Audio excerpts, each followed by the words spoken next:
How are you guys doing this evening? I came on a little earlier tonight. I have some travel that I have to do this evening, and definitely wanted to talk about what we seen here today. How many of you guys tuned into the trial today, and what has occurred today? They had a quote unquote expert today. That was very interesting to see, to say the very least. Very interesting. Hello, Special. Hello, Des. How are you today? How are you doing? It was a hello, Todd Glass. How are you doing today? Hello, Angie Ange. Hello, guys. It was an eventful day today. So many things. I couldn't wait to talk to you guys. I couldn't wait. We have supposed experts for the Infinity today, but he couldn't put his finger on it that it was exactly that. Miss Love asking to admonish and rebuke Mr. Adams. It's funny that those words have never been used for 2.5 years. And all of a sudden, today, she wanted him admonished and rebuked like she was in front of the jury. Found it really interesting to see that it didn't fit the description for admonishment or rebuked, but insisted that to be used, and she wanted it done. So this is a tit for tat game, and this is what it's coming down to. Why my thumbnail has who's in charge here, and I put all the different positions. Judge has no control over this courtroom. She's not running it. Yesterday I was like, yeah, she's not. But today just really shows she has no control over this courtroom. She does whatever's asked, and the defense is taking the blunt end of it again.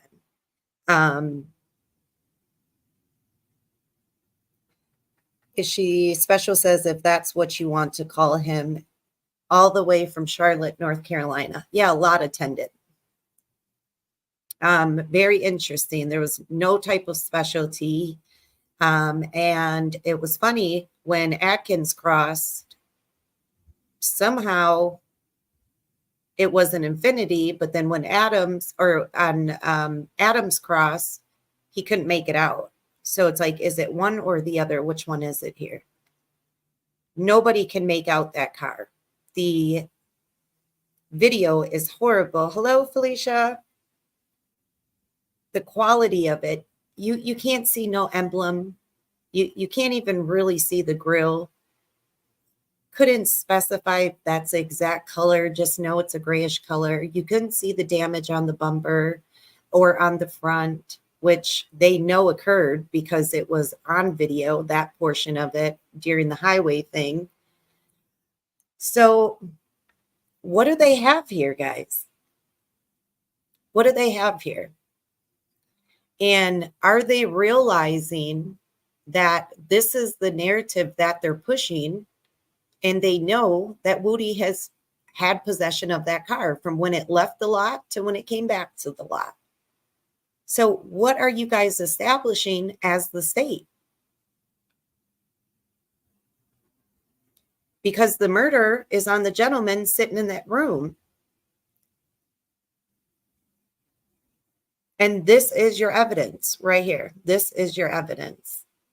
Can't make a clear cut of the car. He changed it. The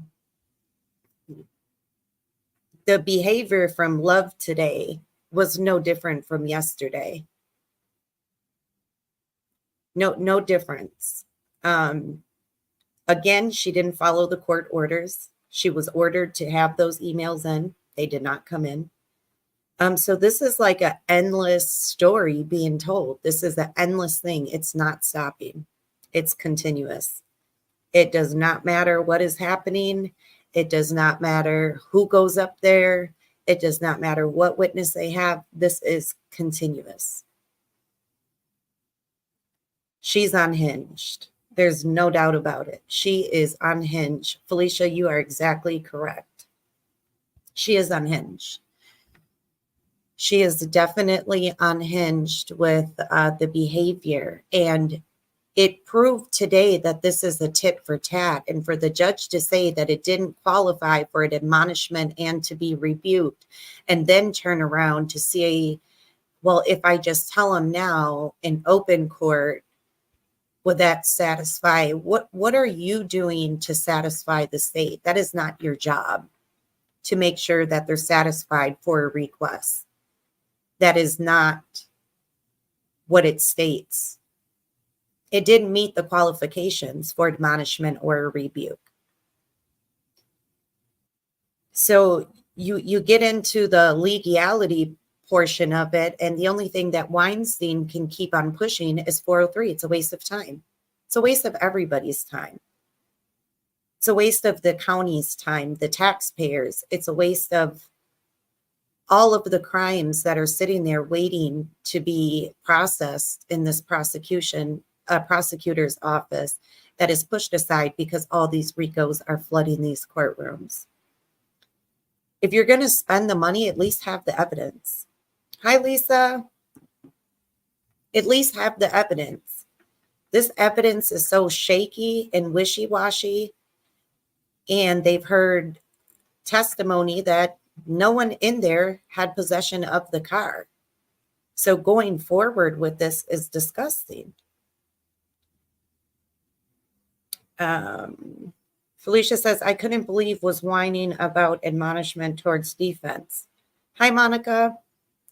It's a tit for tat game at this point. She has never even mentioned that for 2.5 years. Now, all of a sudden, since it's happened to her, this is what she wants. So she's going to make sure that whatever trouble she gets in, she's going to try to backpedal it right onto the defense. And at some point, it's got to stop. It's sick.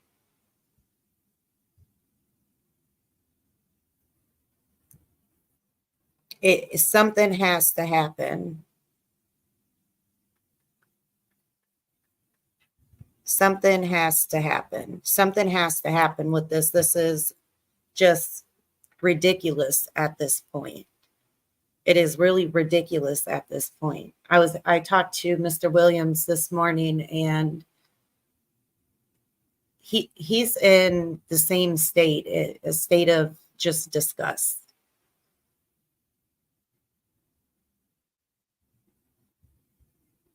That they're not following any type of now, honestly, had this been the defense, if this was the defense and they were ordered by the judge to have certain material by that next morning, first thing in the morning, and they did not do what the judge had ordered them to do, we would have a whole different problem. The way that she is speaking to the defense it's another Glanville. My jury's in about that. I gave her the benefit of the doubt. I was fair coming in. I thought she would have. She is no different. And to be honest, I think it's worse. Honestly, I think it's worse.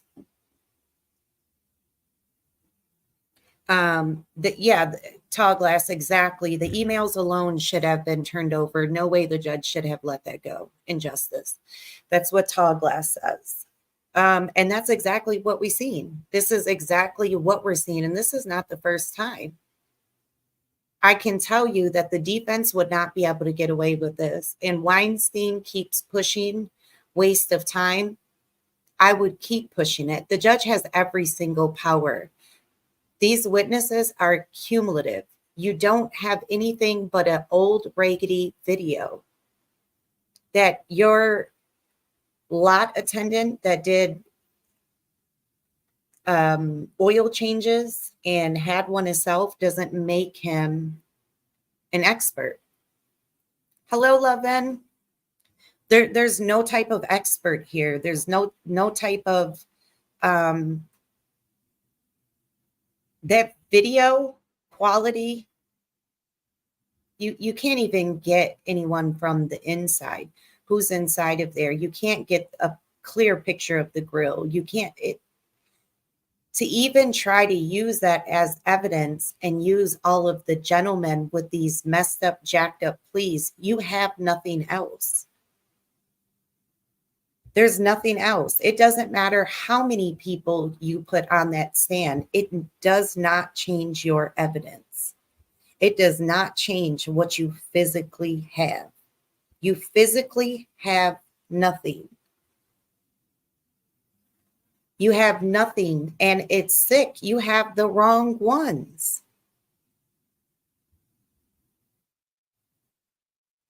I don't understand how on record they have identified a long time ago who their supposed founders are, and then the founder gets turned over into a different person to fit their narrative.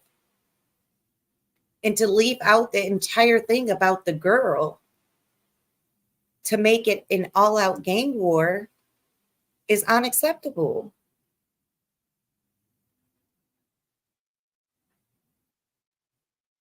It's just the defense has zero respect in that courtroom. There is zero respect. Hello, beautiful one.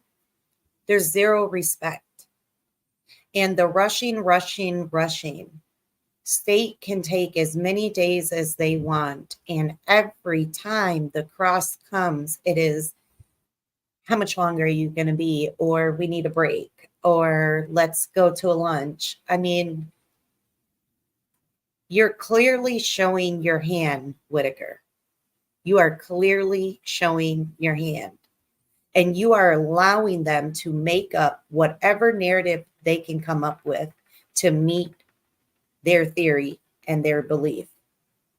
Because you put all the evidence on the table, there's nothing to put down but a video. That is it.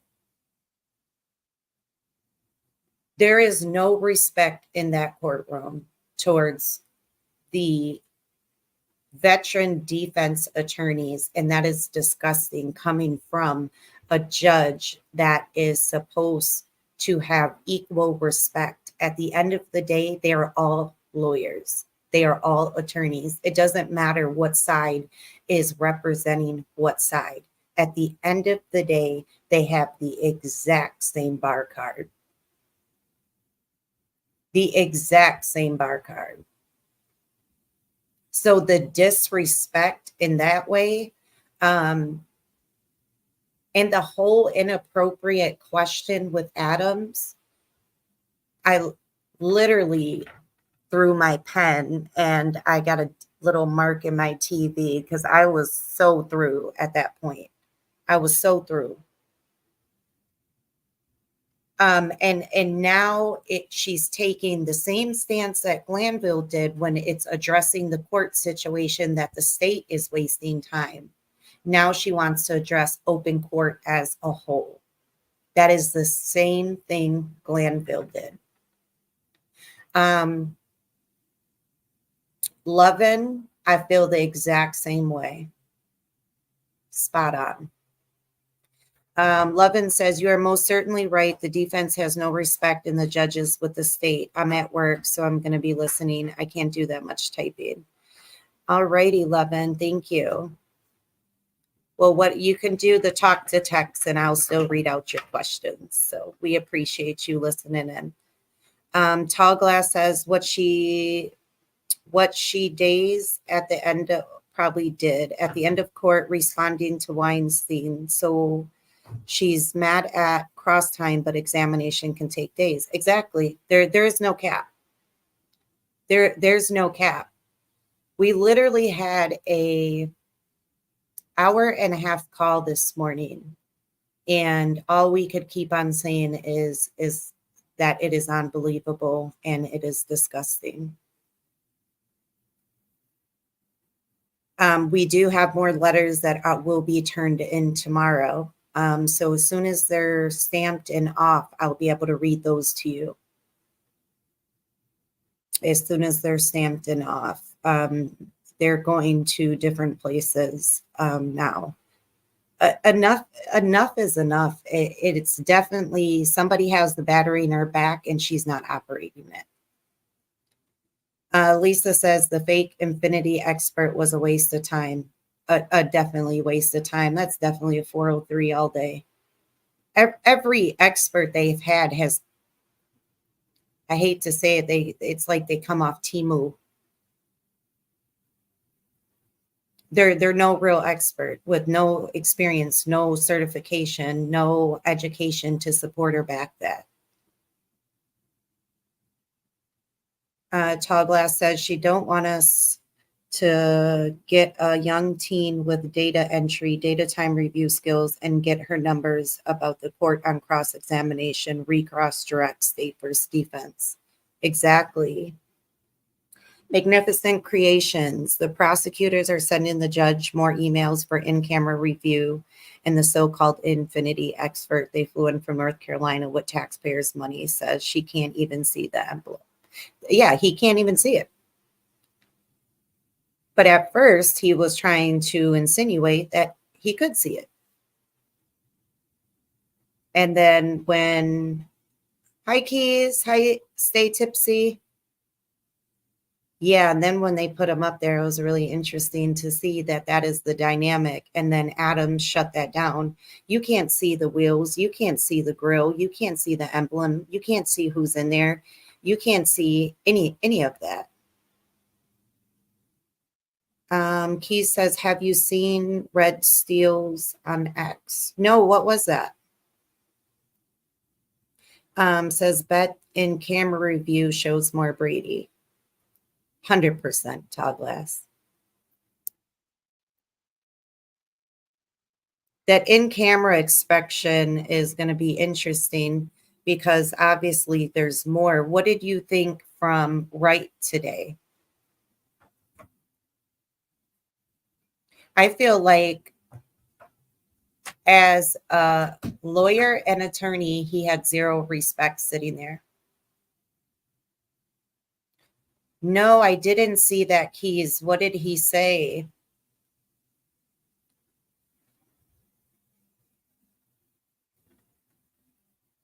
I don't. There has already been Brady. And what they presented yesterday was Brady. Yeah, it's definitely two different cars. And then on top of it, why didn't they do their investigation the correct way? And why didn't they check the box to see where that car went? If it is at a dealership, they're definitely going to have that subscription. They usually have the radio subscription for the XM or satellite radio. They're definitely going to have that to know where the car is at in case the car doesn't come back.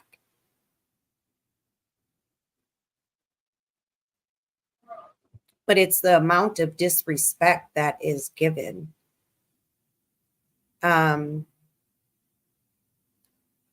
Says, Stay Tipsy says, first and foremost, Mr. Wright knew what he was doing. He knew what they snuck, number 8, and he knew this is how he can get his client off because he lacked at his job. Yeah. But it also is on record. The bias is shown. So what the defense needs to do, they need to treat this as Glanville court. They do. And all these different versions of the plea is crazy. And if it was altered, I don't think an attorney is going to sit up there and say, I don't remember that. Anyone knows that you can crop out a signature and put it on a new one. There's so many different versions of it. So you're going to put all 8 versions in front of the jury and confuse them even more. It's already come out. You wrote it and wrote the answers. So you did that to fit your narrative for the trial.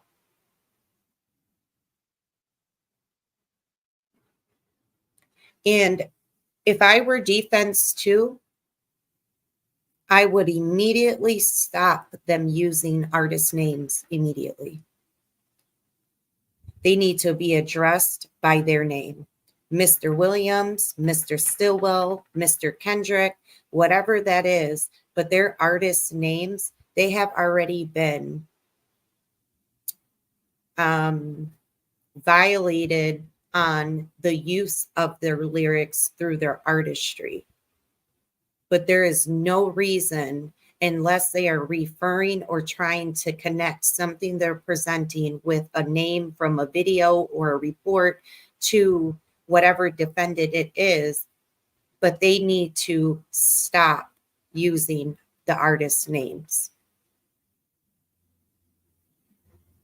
Hi, Slick.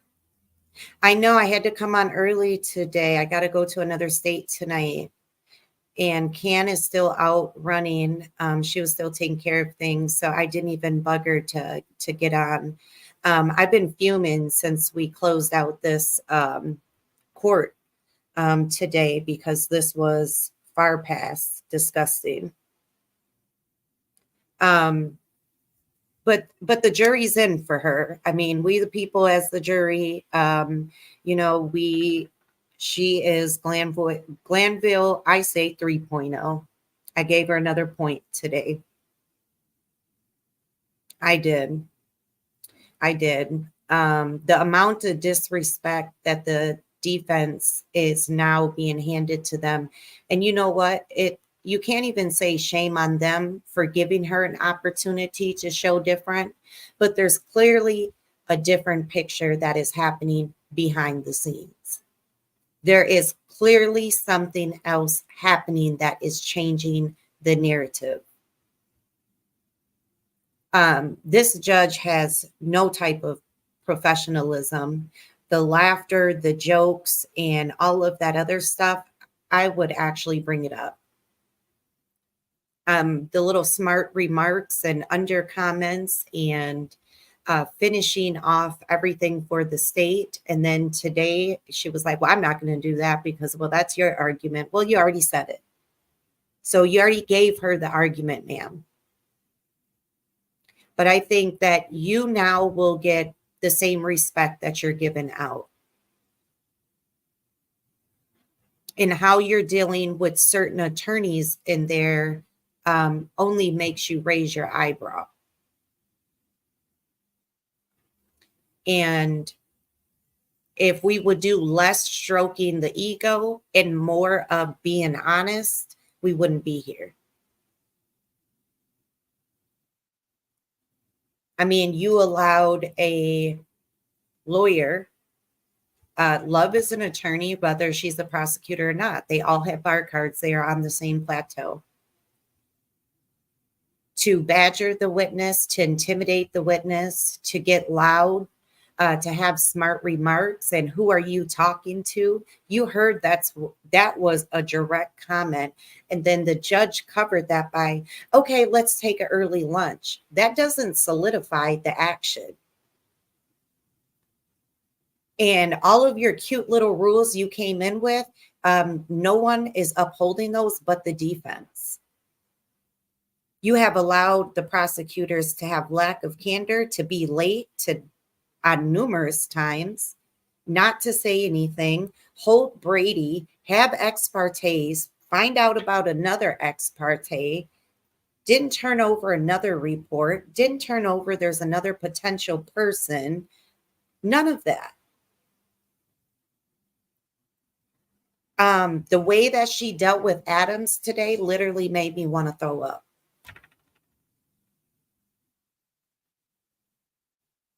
And I don't want to say it's because of her experience with him, because he's been silent majority of the time since she's taken over. I just got done telling you guys the other day. Literally, I just got done telling you guys the other day I wanted to hear more of Adams, and I wondered why he was taking a back seat. Last night, I just said, I feel like maybe he came forward now. It was great to hear him. Maybe he heard what I said. I don't know. I love to see when he's up and he's on cross. I think he's phenomenal. I think he's great. I think he deserves a lot more praise than what he gets. But the lack of respect that he gets, and it's not from prior experience. She hasn't dealt with them up until now. So it only makes you think. Tall Glass says state has lied to her twice in her face. Definitely has. Yes, Kim, very rude to Adams. Beautiful One says, did you hear Whitaker say she was going to let them run their own cases? She knows she is wrong for what she is doing. No, Beautiful One. I don't think she thinks she's wrong. I don't have a slight little bone in my body that I think that she thinks she is operating in a wrong way. And you are exactly right. Still did let her know he is surprised by a lot of things she says, and rightfully so. You have, and the sad thing is that, and I do have this in my letter, by the way, that bringing a new judge gave a hope. It gave not only the people hope, but it gave the defendants, the defense attorneys, the families a little bit more hope that they can present their case without the bias and just have a normal judicial process. And they couldn't get that here.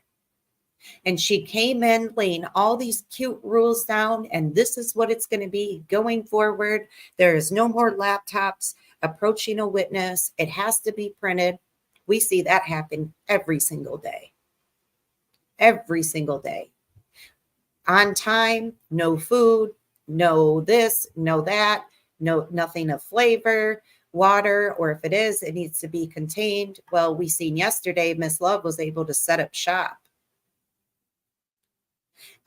Literally, she did her job to quiet the uproar on the mistrial and the removal of the prosecutors. She quieted them down long enough to keep pushing the trial ahead, to push it under the rug. And she delivered false hope because she knew that's what the people were looking for. And so how she came in. Now, I just seen a comment says about the Slick. She takes more breaks than Glanville. That was an issue for her in the beginning. Remember, now it is automatic. Do you notice that every time something happens or the state has done something, it is a bathroom break, a quick break, or early lunch? Kim, yeah, that banana caught a stray bullet, literally. Whoever had the banana, I felt so bad for them.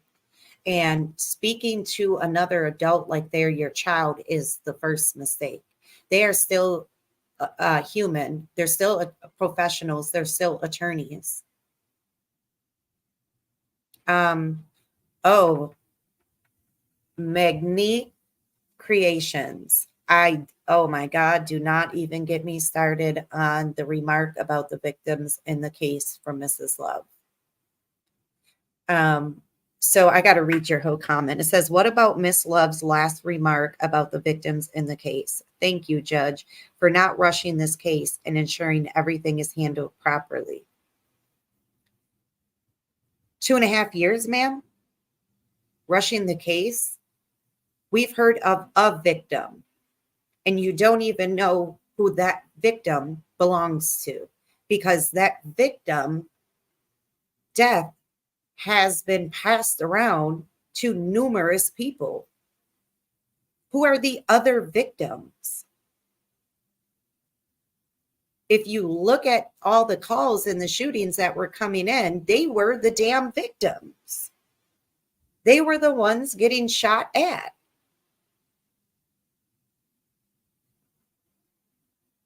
And it is the amount of false hope that was given. I don't know. I can't say that the jury's out on her anymore. I can see right through it. It was a sense But I don't feel like she is running it. I don't feel like it is her that is making the ultimate decisions. And I stand on that. I stand on that. There's someone else in that battery pack on her back that is pulling them strings. Because you cannot tell me, and none of this will happen in a regular, normal courtroom anywhere else in America. Half of this, more, not even, I won't even be generous today. And I apologize if I come off harsh today. I do apologize. But I think saying half is generous. What comes out of this attorney's mouth and the actions that she presents and what she has displayed, there is no way that this judge can agree with that. There is no way. And I know everybody holds on to the hope. Well, the jurors know this. A lot of talk about the jurors. The jurors are suspect. Let's keep it all the way real. They're suspect. Because there is not one damn person that is going to take that little crumb of money and be able to live for 2.5 years. Talk about it. There ain't no way. And then all of the breaks that they had, you don't get paid if you're not there. So you mean to tell me with taxes almost tripled where they live and they're not able to go to work? They're not able to have a job?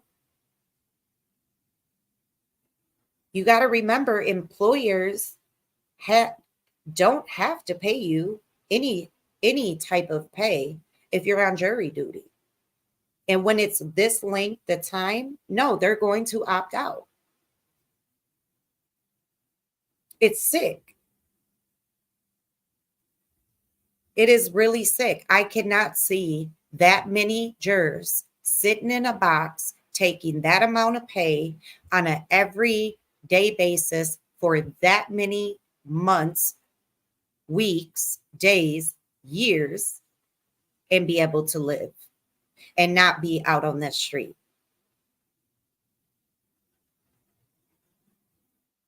I know there's a lot of hope that a lot of people held on to with the new judge coming in, and the jurors see this and the jurors see that.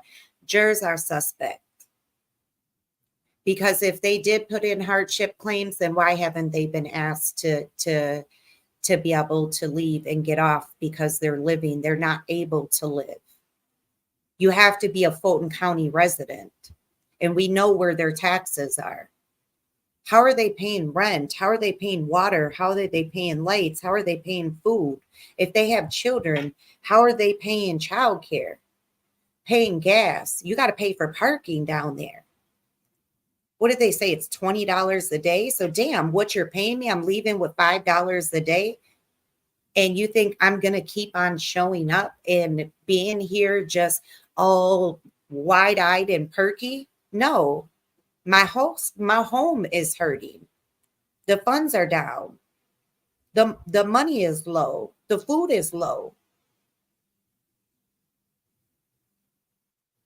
I don't know. This morning we had a very heartfelt conversation, and I totally understand where they're coming from and where he's coming from. And it just really just made me a lot more angry. And I had to just say, there's no way. There is no way. Like, logical thinking has to come into place somewhere. And if you really think these jurors are off of social media for 2.5 years, we're just as dumb as we think we are then. That means you can just tell somebody anything and they run with it. But is that a red flag for you guys, or am I just crabby today?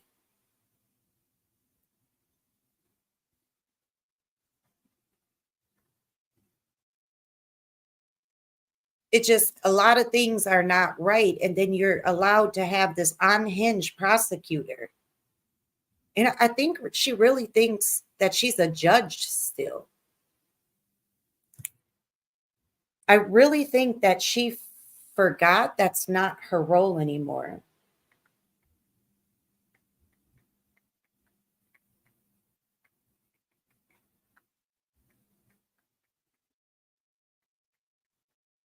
I just can't see it. I can't see it.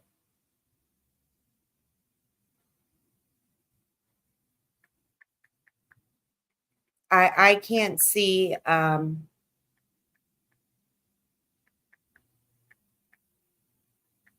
I can't see any of this occurring.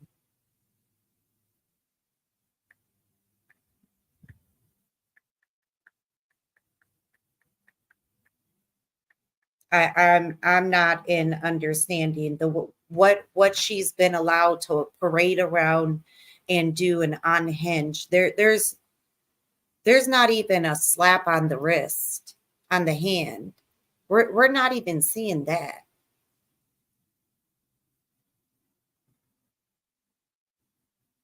You think that their family does not know that they're on this case? You think their family has not seen the news? They haven't seen YouTube.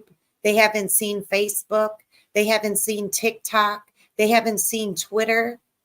It's everywhere. And they're plastered for corruption on every single platform.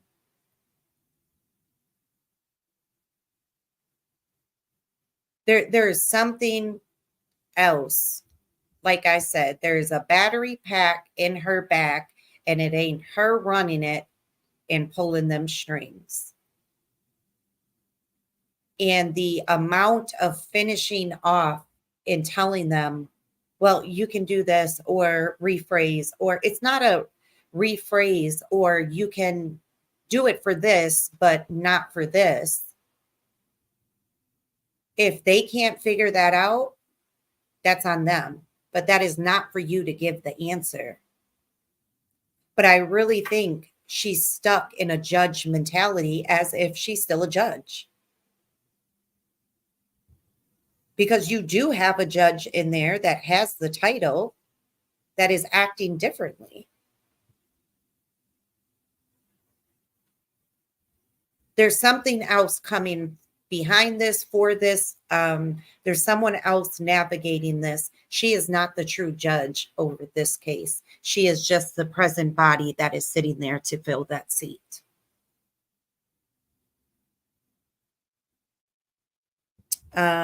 Says if she was a former judge, why she keeps what she keeps doing is absolutely unacceptable.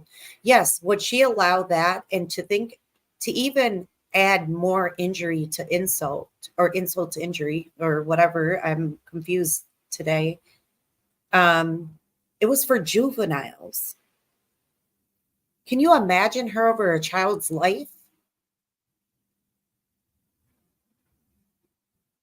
You've got mail.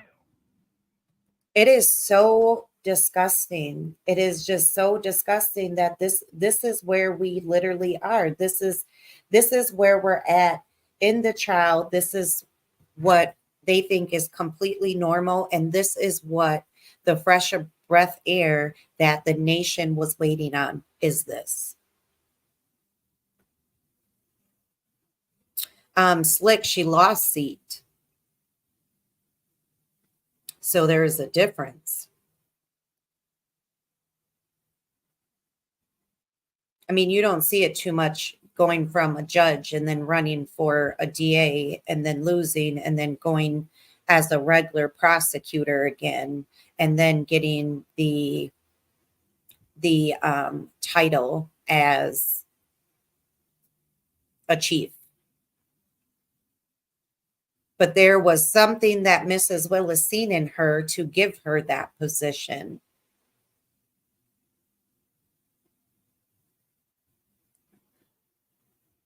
Tall Glass says, because when they rule, it's always one of those blanket overrules or rulings that judges say it's disgusting. Slick says, so what's better, being a head DA or a trial judge? Well, you think about it. Do you want to be the one having to ask another person for, a ruling, or do you want to be the one to make the ruling? Of course, the judge. Because ultimately, I mean, they make the final ruling. DA has to get the permission of judges. And so that's actually a step down, and then a further step down, because she didn't step from that and go into the chief position. She went back as a regular prosecutor when she lost her campaign in a neighboring county to be head DA. But there's no, you guys did notice that Hilton wasn't there at all today. So I don't know. Everyone has a lot of speculation on where she is and what occurred. Adkins did come for the afternoon, so I don't know if they were on other cases today, but I find it really funny that they never put on record when their attorney or one of their attorneys or both of their attorneys are not going to be there. But the defense does and has to. Remember, Steele had to ask permission for his wife to be able to come sit in for an hour, for maybe at most, he said an hour, because he had a hearing he was able to do via Zoom, but he needed to just step out in the hallway. That needed permission. Why doesn't all this with the state need permission? Or they don't even have to say when they're coming late, if they're coming at all, and if one's going to miss, they don't need to say any of that.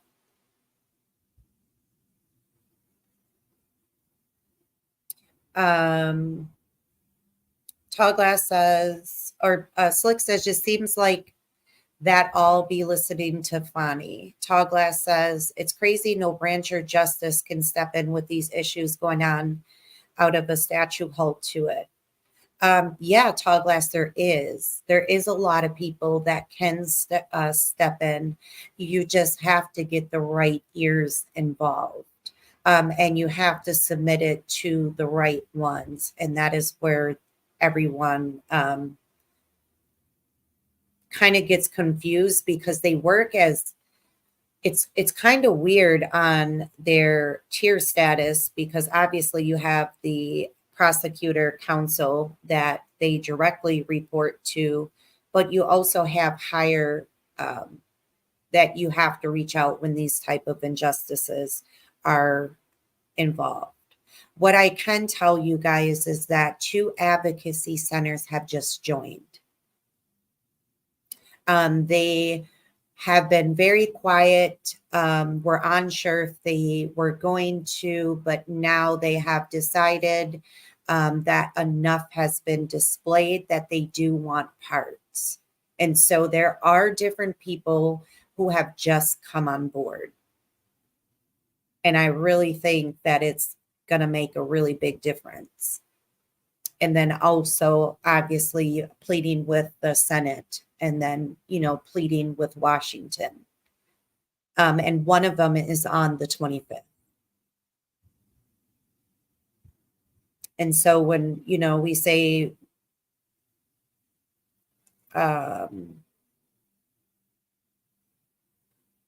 she said, what I find interesting is that during redirect, Love didn't even address the wrong timestamp on Young Thug's video. Instead, she's trying to believe the witness about the plea deal.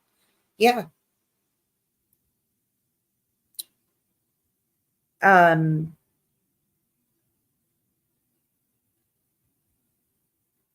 Glass says, I'm speaking without emotion or brief, just someone oversetting trials, instant results. Yeah, that's exactly what it is.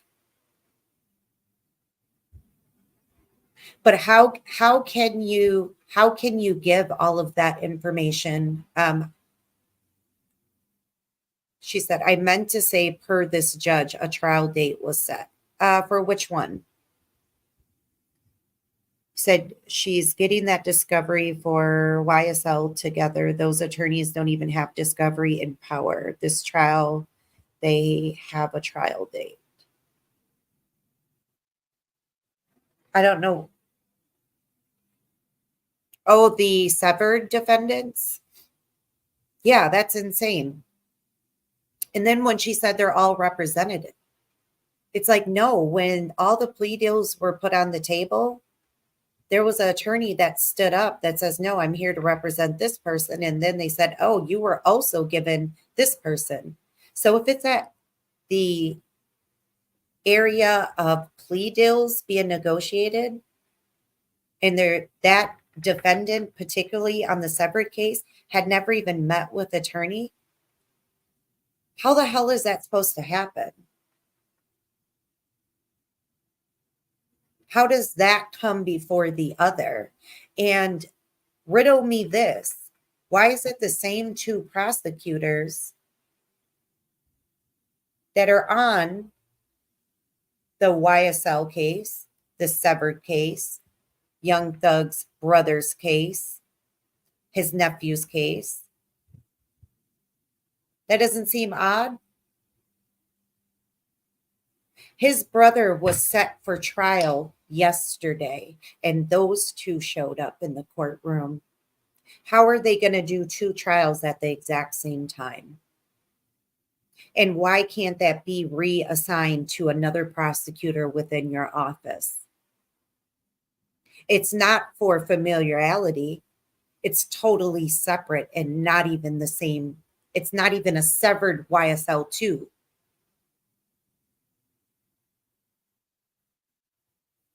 There's no way that those back ends connect like that. You know, you two cannot be in this courtroom for a trial supposedly starting yesterday, and you're in this trial that is projected to go to 2025.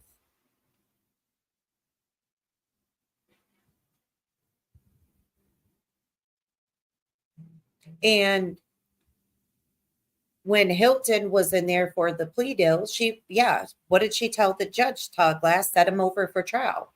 And when we're done with the other ones, we'll be over here, I guess, to do this one.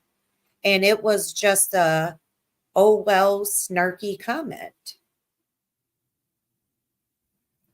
Des says, I was reading his brother's plea deal and I was disgusted. One of the things on it was he couldn't have the contact with his brother for 15 years, I believe. Des, disgusting. How is that humanly possible? How is that humanly possible? This is your brother.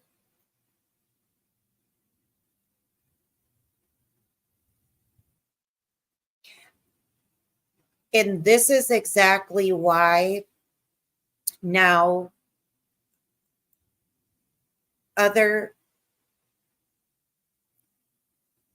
are involved and have been willing now to come aboard. This is why. It's not just what we're seeing in the courtroom right there. It is the entire picture. Like, I don't want you guys to lose sight of the brother and the nephew and the other brother. There's two brothers and a nephew.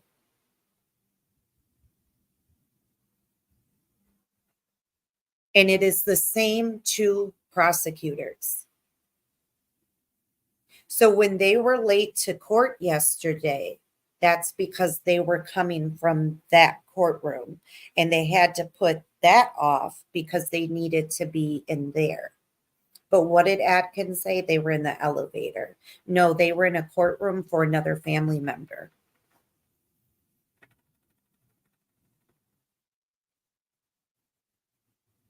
Magnet Creation says, I don't understand how the citizens of Fulton County aren't out there protesting the unnecessary spending of their money on the case. It's crazy how much is being wasted.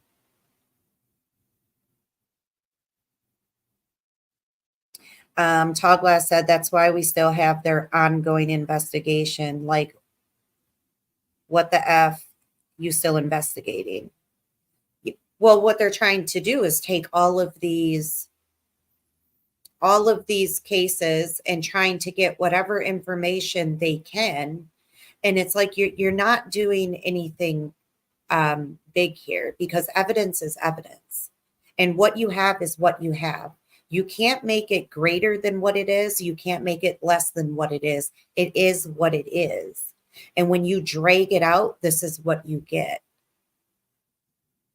And for you guys to fly in this gentleman today, you guys heard when Atkins said, do you recognize what kind? Well, yeah, by the headlights and the grill, it's a Infiniti Q250 or whatever they said the thing is. And then when Adams gets up there, says, can you see the emblem? No. How do you know? Because of there.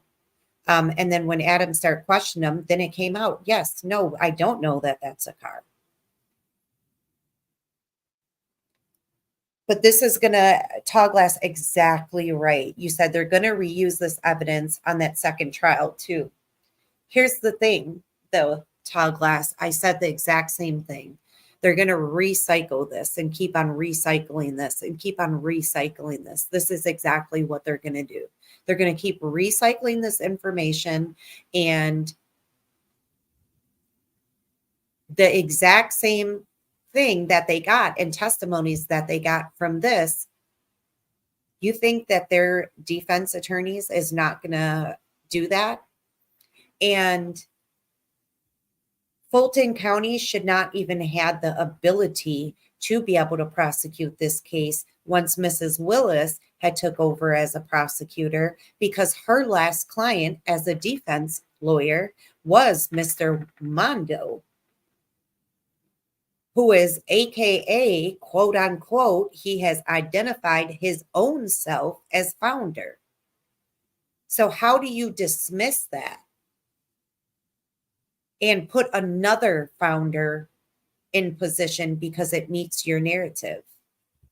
And I'm sorry, but she had privileged information through Mondo's case. And I know Mondo went through that whole thing that he said he didn't get the feeling that she was doing anything ill will. That is their job. If she knows that she's running for DA and that is her last defense case before her campaign, and that was her first promise coming in to office, do you honestly think she's not recycled any of that information that she had to use on defense? It's a conflict of interest.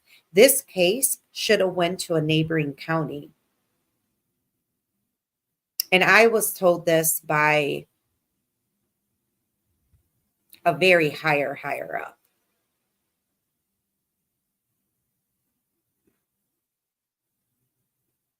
And that's a problem. It shouldn't have been handled within that county once she took over as head DA, because she had personal knowledge, and her office, the same knowledge she was under, she can give to the same very prosecutors. It doesn't mean that just she can't do anything regards to the case. Well, that means she shouldn't have done anything. We have seen motions that have been brought forward with her name on it. When the recusal was happening, when they asked for the removal of the prosecutors, all of that.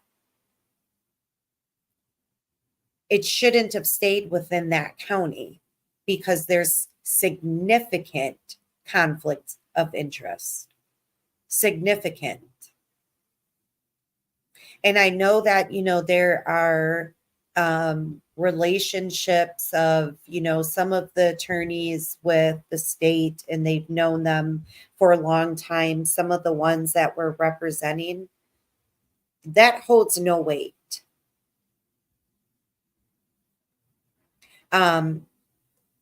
Beautiful One says that's why Fani won't go into the courtroom, because of Mondo. Well, yeah, it's a conflict of interest, but that doesn't change her prosecutors.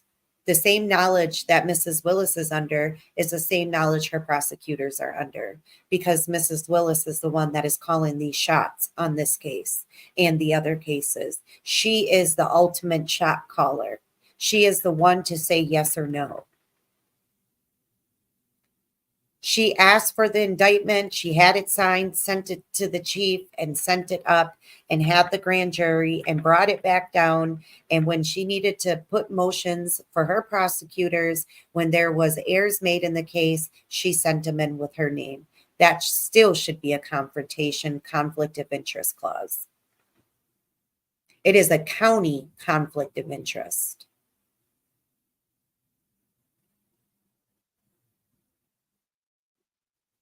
It made no difference, and I don't see how. Don't get me wrong, I'm appreciative different agencies are now getting involved and different higher up are now getting involved. Don't get me wrong. I am ecstatic about that and appreciative with that. But why did all of these things have to occur to have that happen when all of the same facts were there in the beginning?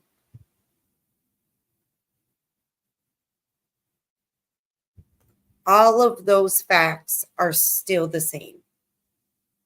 And so that is what gets me and really grinds my gears. It's like, yes, very appreciative.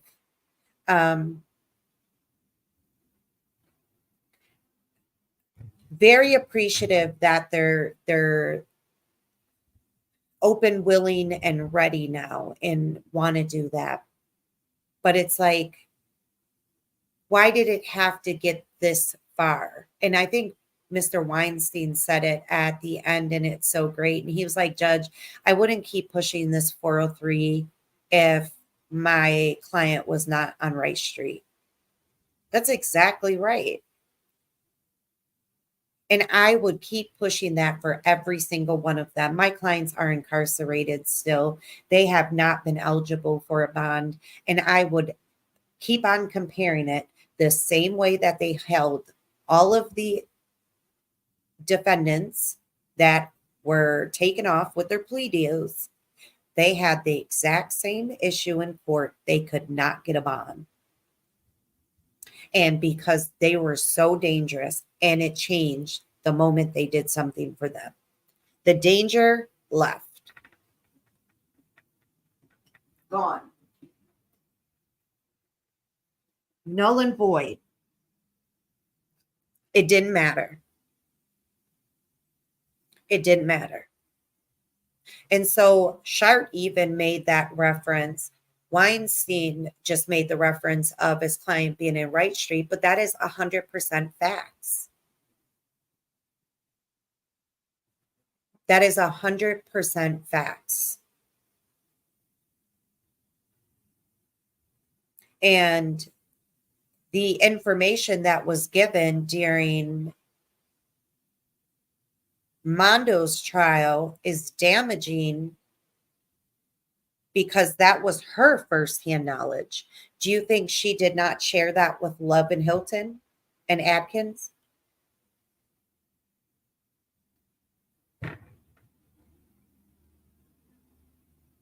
You have to look at the entire big picture.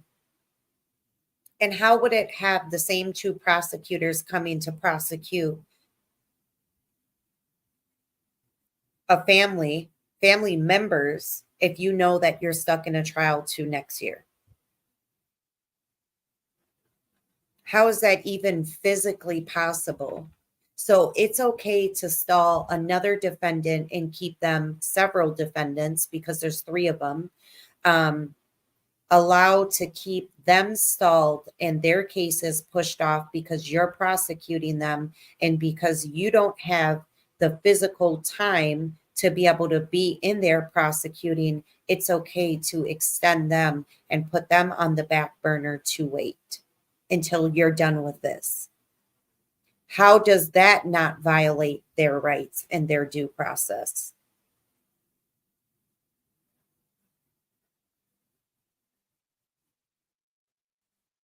And it's like, it seems like the more that is happening, more people are getting angrier and angrier and angrier with the type of things that we're seeing.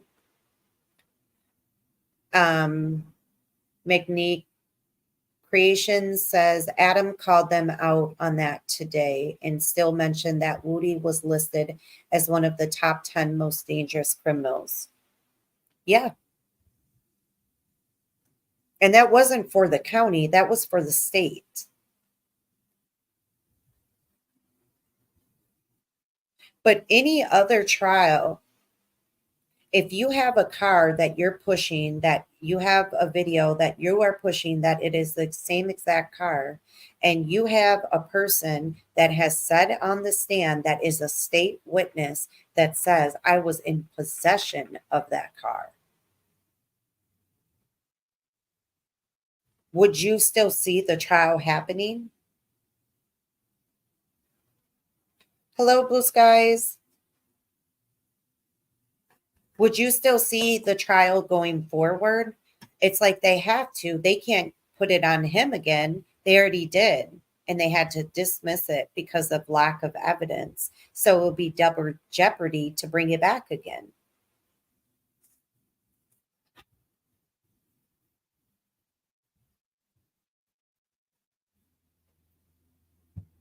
Hi, Pamela.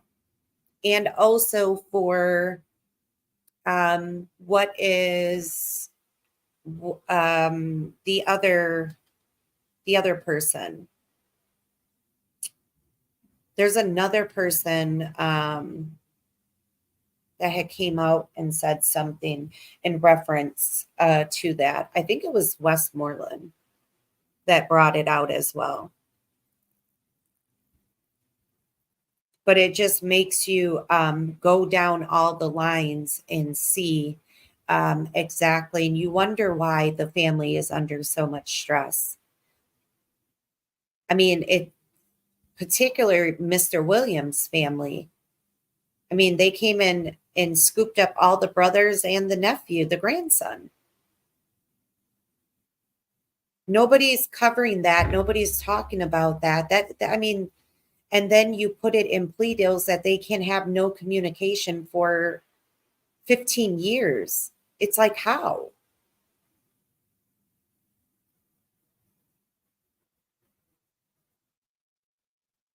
The system is not designed for this. And it is really crazy to see that, they can change the narrative at any time. They can change your status if you're dangerous, if you're not dangerous. They can change if you should be charged, not be charged. They can do all of that. As if you cooperate, all of that goes away. Your status, you're no longer a danger to society. Pamela, that was a plea deal that was offered to Jeffrey's brother, was they could not have contact for that amount of years.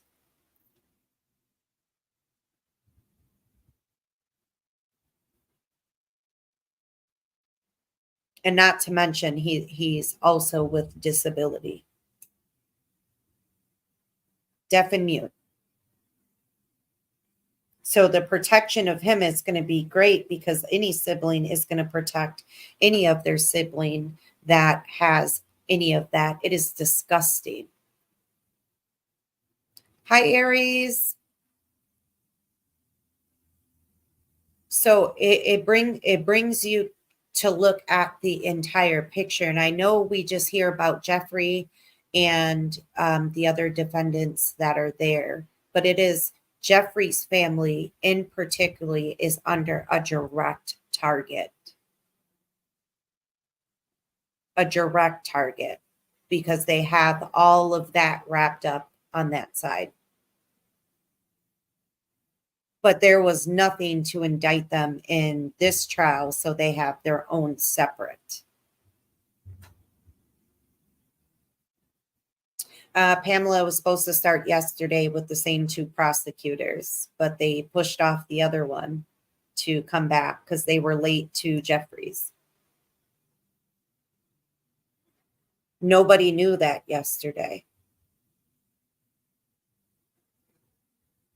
And so you just get to a point that you say what is right and what is wrong, what is ethical, what is unethical, what is a setup, what's not a setup. And you have to look at the whole thing.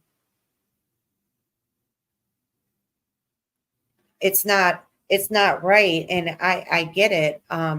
His father is trying to do the best that he can to advocate for his children and his grandson, but he can only do so much because, for one, he's not in any of these professions, and he's just a hurt father going through all of the emotions. I mean, think of his mother, think of Stillwell, Rodalius, Nickel, all of them, Kendrick, all of them, all of them.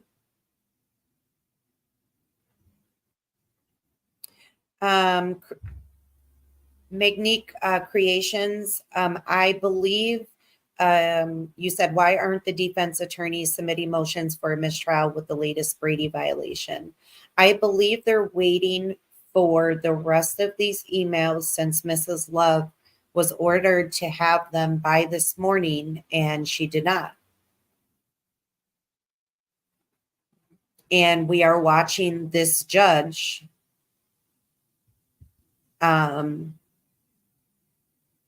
display what she's been displaying and even more prominent now. And Mrs. Love is losing control of her own physical self. But I think you are right, Keys. I think Stephen Harvey did put in their motions for mistrial already. And I believe, Keys, didn't she deny those on face value immediately before these other emails come in?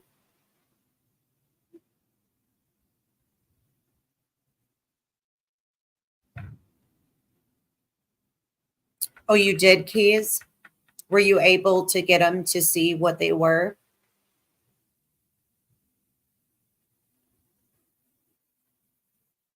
I'm just not I'm not understanding the direct motive on what they're trying to do right now, like with these emails. Because I don't even think all these other emails are even necessary. There's enough with that one right there. There has been so much that should have been granted that just has not been granted, and she's refusing to grant anything, and she's had major things going on. But it proves that she has no control of the courtroom. And this is not the first time the prosecution team has not followed the orders. They were told if there's anything else, and that is exactly how she said it. And then when the defense made a statement, she said, there better not be. Well, newsflash, here we are. Here we are. And what are you going to do to make it right? You might as well just go on the prosecution table and get a seat and put Miss Love up there in your spot.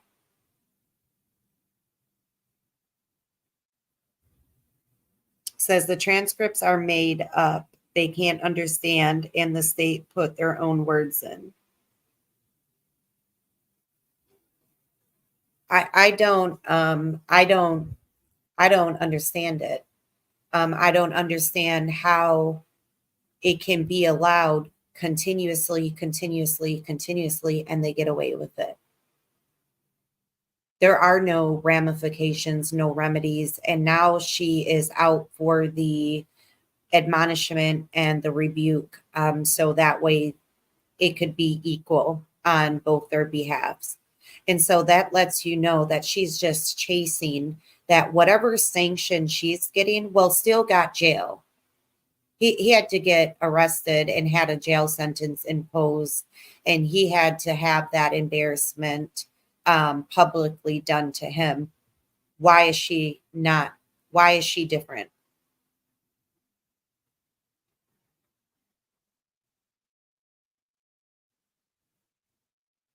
because all she has is ego. And the way she treats people is unacceptable. It's disgusting. She has no respect for anyone in that courtroom, and she does not have respect to the judicial system. She's proven that time and time over again. And then she hides her hands, stating, "Oh, I take it very seriously. And yes, Judge. And can you thank you, like today, thank you for allowing us to be able to present the case, to be able to deliver the victims." And she said something as in, they've told the victims, or does anyone know her exact wording? But it was almost like there was communication with the victims, and it just made my mouth just drop open. Just like the one girl was supposed to be a victim, they said her door was kicked in. Mrs. Bennett, remember, they said that her door was kicked in and something was taken, and she said, "My door wasn't kicked in." And she had to go against that. They put her as a victim, and she had to say, "I'm not a victim." So I would have asked for clarification on how she worded that.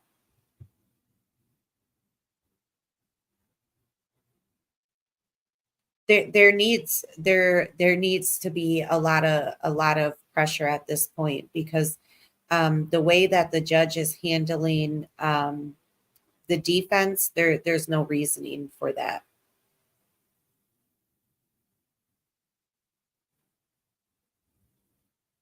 Monique Creation says, maybe the judge wants to make an example of love to the prosecutor's office. This is what you don't do. Bring a case full of uncertainty, questionable evidence, and uncooperative witnesses. I don't think so, because she's helping them along. She's helping them along. She's finishing off their sentences. She's allowing these things to happen under her watch, despite her saying that it better not happen again. Otherwise, there's going to be a major problem. Here we are, less than 2 weeks later, in the exact same place that we were at that exact same time, and she's not treating it any differently. And the way that the defense is treated on an everyday basis, but how she treated Adams, particularly today.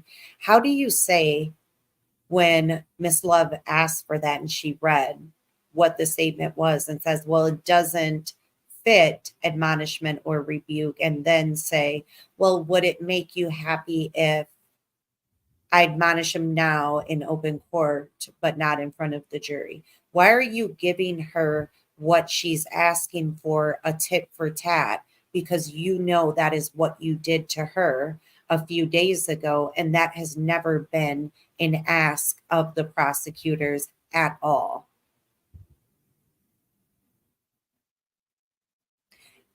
And I think Adam said it right. I think that this is, being done because it's happened with her, and it's, to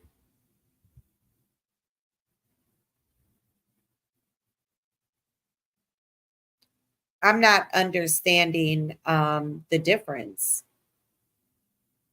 How can you say it doesn't meet the qualifications of that, but then turn around and use it for satisfactory reasons? That's like, I'm going to do it like this to get my way. And because this was done to me, now I have to make sure that it's done to them. Now, if that is not a egotistical, bratty way to go about that, you can pull up every single day. We are on day 126. You can go through 125 days. She has never made that request, despite all of the back and forth they have had. Pamela says, I feel like the judge thinks the guys are guilty. Absolutely. Absolutely. She does appear with that. And she does appear with how she is allowing certain things, even with it being character evidence. And the way that No judge should even be allowed to even keep on having that stance. And then you make a finally they have to be thorough, and they have to try to bring stuff forward, but the defense is rushed every time, and you can go back on every single time that a cross comes up. They are rushed through. Every single time they are rushed through, and the state is able to take days and weeks. They will be lucky if they can max at a 3 hour. They are lucky if they can get 3 hours in.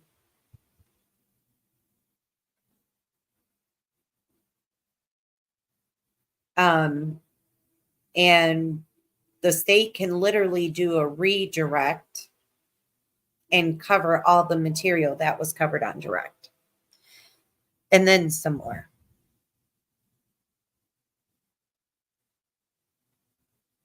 But it's like the type of treatment that is displayed is very obvious now, and it is a reason for that. It is a reason that Glanville had turned, and what he said in an ex parte showed that there was bias.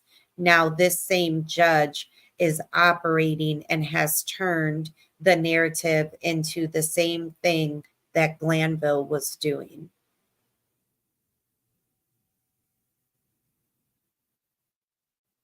And he's still the chief.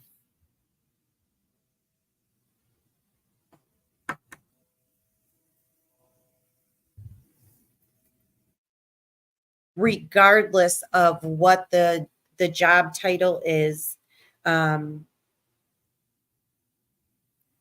regardless of any of that, it's still,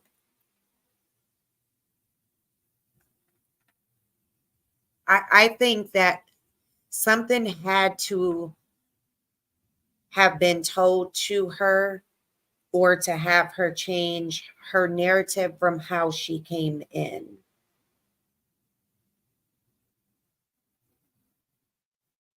It's something that was able to change the narrative, because the narrative had changed very fast. And then the things that Glanville was allowing the state to get away with, now you're fast forwarding, watching the same thing. And even though she said what she said and was not going to allow it happen.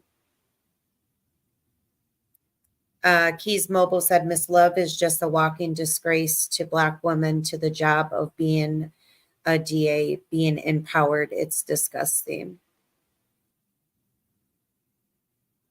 I mean, yeah, she has a lot of hate comments, especially on the trial that is live streaming. If you read those comments, it's like everyone in there is disgusted by her every single day. And if you think those are regular just citizens, and there are people that don't have any status or value, you are clearly mistaken. You are clearly mistaken. And that's what they basically just kind of throw it out to be. Oh, it's just younger ones that don't care about law or whatever else. You have attorneys in there, there's doctors in there. There was 3 judges in there that had their opinion, and they said that it's a disgrace. There's multiple attorneys in there, multiple legal paralegals in there. There's all different, and you have politicians. And so it's really crazy to see that this is the narrative, and this is exactly what is being shown and being said. And you read through all of the comments, I can guarantee you that if it is 20,000 comments, 19,000 of those belong to her.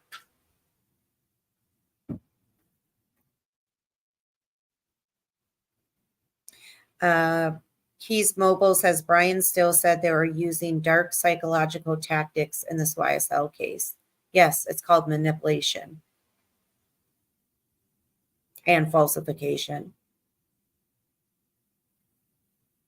Said then he highlighted all the unethical stuff that they've been doing, and he did it like an essay. That's wonderful, because that's exactly what needs to happen. What I did, and I'm almost done, and I'm going to put it into a video. I went back from day one and wrote down every single time there was something that literally was against policy, code, ethics, whatever it is.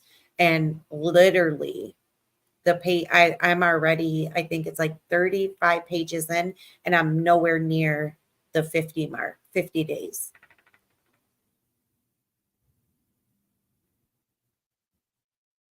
Yeah, definitely overcharging, but I mean, didn't it concern you guys that you have a witness that has all of those different pleas that were written? There's like 8 different copies, and none of them are his statements or his answers.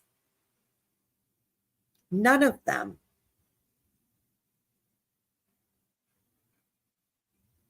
Anne says, I find myself cursing at the screen, high anxiety and stress, literally the entire day. Keys says, intimidation and authority abuse judges and prosecutors might use their ulterior motives positions to create an atmosphere where the defendants feel powerless or overly submissive. Well, here's the thing though. Those tactics only work so far. But what I want to know is, would the judge behave the same way and rule the same way and do what she's doing if she was in front of the Supreme Court?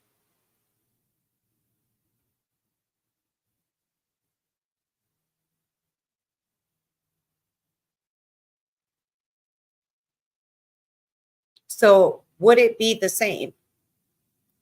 Now, if she had to answer, or if there was someone of the Supreme Court that was there to visit for the day to just be able to see how it's operating, and she knew that they were in attendance, would she act the same way? Would she rule the same way?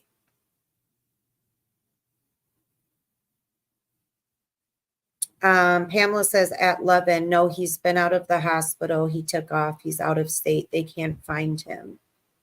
Who's that, Pamela? Keys Mobile said they would never have her on the Supreme Court. You wouldn't, you don't see the Supreme Court judges act in that manner. And they would never finish any sentence for either party. And they would not allow anything outside of what the rules are. There are no slap on the wrist. It's not allowed. It's not tolerated. It's moved to the next subject now. Oh, Zachary, their next witness. He got out of Dodge. They can't find him, it says. I didn't hear that part on there today. I must have stepped away for a second when they had said that. But when you watch the Supreme Court, they ask the pertinent questions that they need to ask, but they are not assisting either side. They will not and do not. And you're not going to sneak anything in.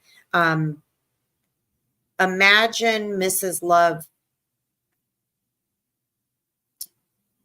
doing an appeal. They would not allow her behavior. She would be found in contempt so fast. They're not representing law and ethics and judicial process, and If they can't display that in a courtroom, how can you be confident that the other inmates on Rice Street are going to get due process? If they're allowed to operate that way as a chief veteran and you have a head DA, what are your other prosecutors doing?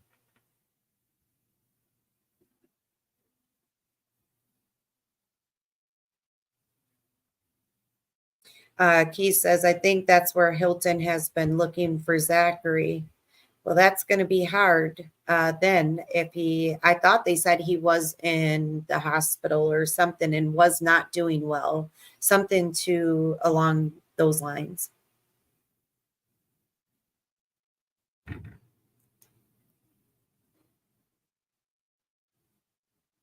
They said he was, I thought they said he was like severely sick, like gravely sick.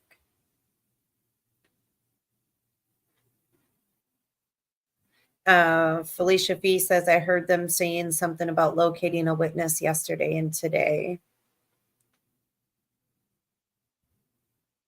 Judge Whitaker did mention something about Supreme Court decisions being made in 20 minutes. Yeah, I think she needs to reel back in because I wouldn't, if I was the defense, I wouldn't even let it get as bad as it did with Glanville. They're obviously on notice now. They are on notice for what has occurred and what is happening. So they are definitely paying close attention. And it's on the record. And it's recorded. So even if they try to do something with the transcripts, it's in recording of what has been happening. And now if you go from one situation to another situation, makes you feel like, should Judge Krause have kept it because she did a big one and recused Glanville? So it didn't matter what side it came from. It was the law. The line was crossed and she took care of that. But there should be no reason why we're still here and we're still going over the same things that were recused, because that's ultimately what it is. It's a recusal that happened because of the unbiased and all of the treatment part of it. I mean, they said he interjected himself, but yes, but that doesn't mean that the treatment goes away and goes unnoticed. They were treated very poorly, and that same treatment is coming right back super quick. And you don't see them disrespectful. That is the whole bothersome part. It's like they're not even being disrespectful and they are giving the judge her respect. And they also still stayed respectful with Glanville, even when they shouldn't have. But they had no choice because they respected the courtroom, the law, the judicial process. But it is a tit for tat game that Miss Love is playing, and that's exactly what is happening.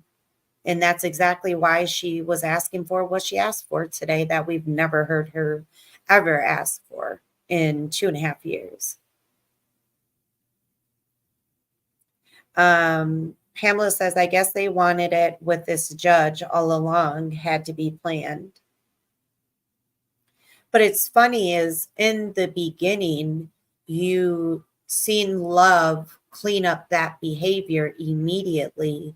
But now, since she's gotten a feel of Whitaker, she's back on her accord. You did notice the first 2 weeks, nobody had ever seen her that quiet and not bullying the podium and moving people out of the way and standing up and talking over them. And all of that behavior is coming back. And what do you see? The judge's behavior We've seen a prior judge with that same behavior. We see that coming back. So there's something that is occurring to turn them biased very quickly. Now, is it something that had a meeting in the background? Because we did hear on record in the transcripts for the ex parte, Glanville was at their disposal and available over the weekend if needed. I bet you no defense attorney has ever had a judge at their disposal in that manner. Levin says he's not sick, he's on the run. Can you blame him? He's probably been watching the trial and seeing what every other witness has gone through. And we've heard that name so many times. You think he's going to get any different treatment? Absolutely not. He's definitely not going to get any other treatment. And I wanted to say I was wrong. I wanted to give her a fair shot. I wanted her to restore some hope and faith in the judicial system and the process and come in and do the right thing. And I feel like the more comments I read today just clearly displayed that that's not happening. And it won't happen.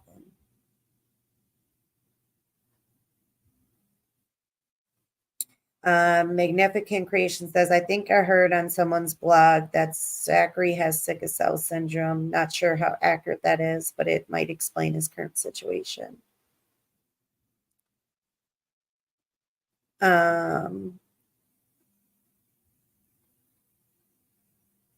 Oh, Keys, I did read that yesterday. The letter from the Black Bar. Yeah, I read that yesterday. The judge got it. You see, there was no mention of it. Zero.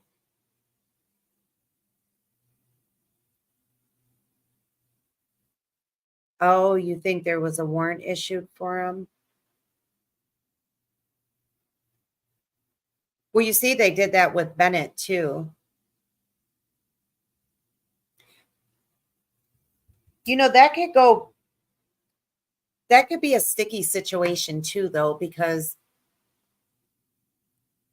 someone is unreachable when you want to reach them doesn't mean that they should have a warrant. I mean, it should have been well prepared. The subpoena should have went out a long time ago. Once the trial started, the subpoena should have went out. Not when you're ready for them to now get there within a day or two's notice. I'm sorry, but not everybody's life runs that way. There's days I'm unreachable, and it's just due to my schedule. And if I have to testify somewhere, does that mean that a warrant should come out because I was unavailable working and they weren't able to get a hold of me during business hours? No. It's like they did the same thing to Melnick. And the judge was like, Glanville told him, well, you've put yourself in this position. No, they came late with the request. And he's had his vacation put in on record with the court since the year prior. And he paid the ultimate price for that, where he had to have Mrs. Bumpus step in.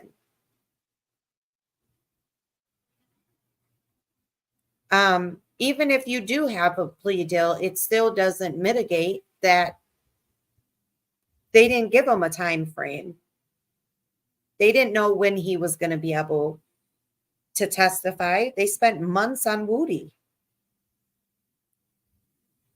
Woody took up months of the court from June until last week.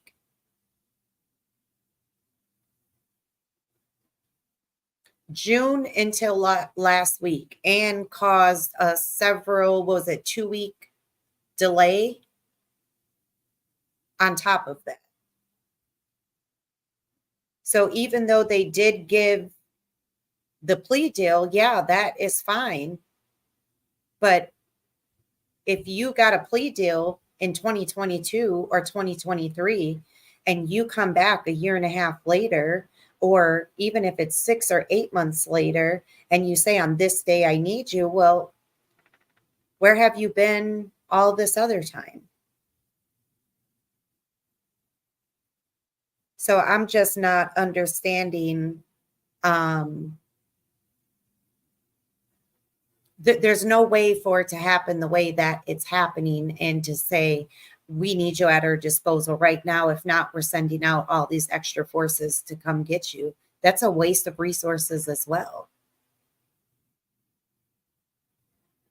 I mean, he should have been in contact when they thought they were wrapping up Woody, to say, hey, within the next maybe week or two, you may be here testifying. So we're going to need you to respond. But if you don't hear from them and don't know, should you have the entire APD out there looking for you? You could have let him know when you knew he was in the hospital.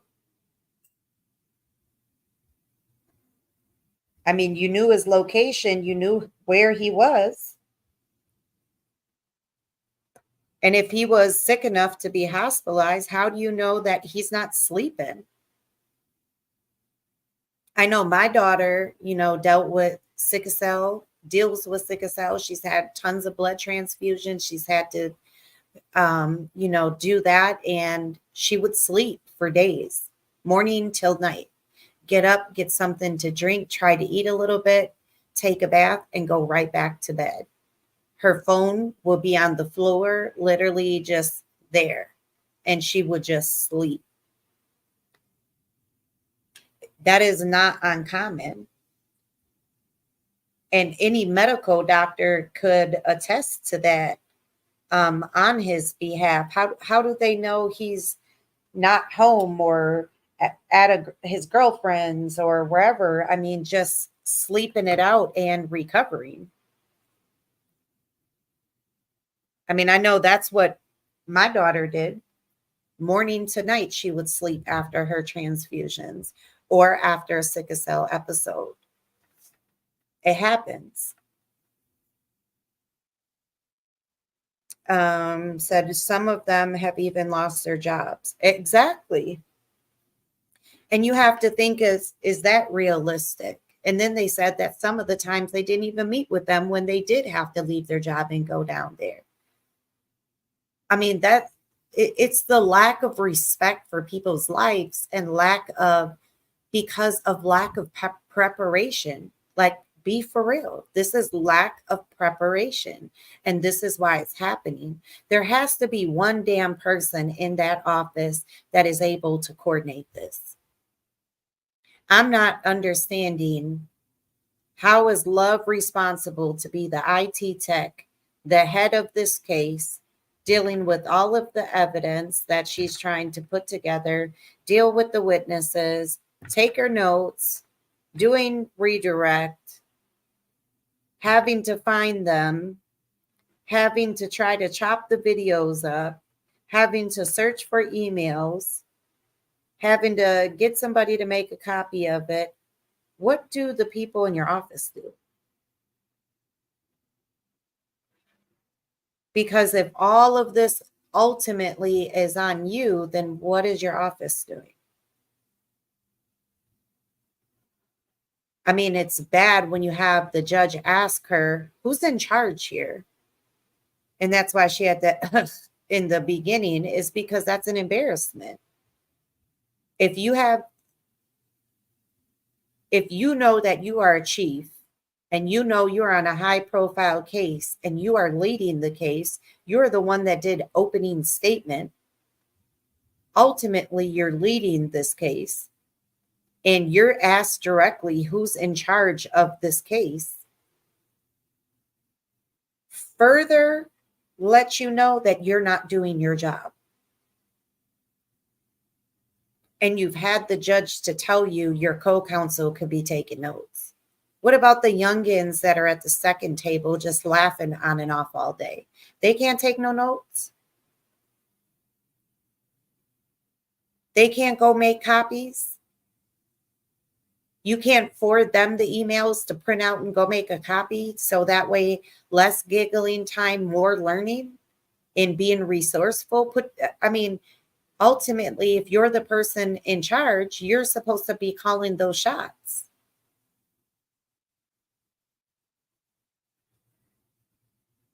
But then you don't have to follow any of that because you have the judge that will just allow you another week. And I get the in-camera inspection. They need to do an in-camera inspection of the trash can in the email and what has been disposed of in that trash can. And because I don't think that Whitaker has the savvy technical side to her, by the way she's handling this microphone issue, I would get an IT expert to thoroughly examine. Defense can request it. And I'm sorry, can the defense truly trust to see what she's seen? Because now they have thoughts in their head with how she's operating.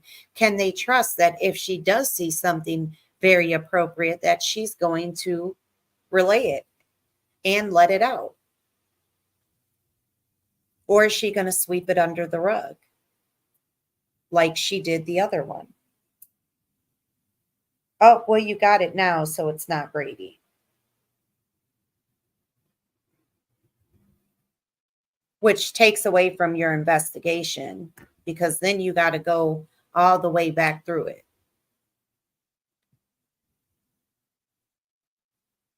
Inner Beauty says that's because she knows she's shady. She controls to cover up what she's not doing.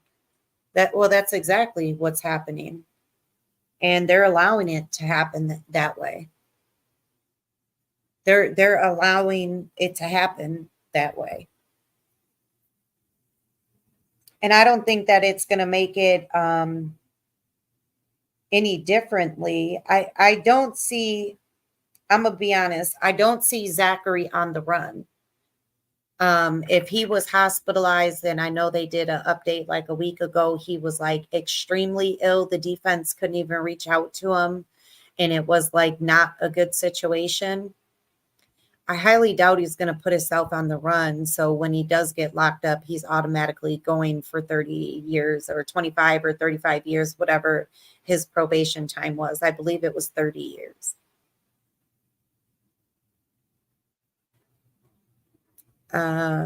Miss Creations says Miss Love tried to be a one-man show and wanted to shine in Fulton County, but I bet she regrets it now as this case falls apart.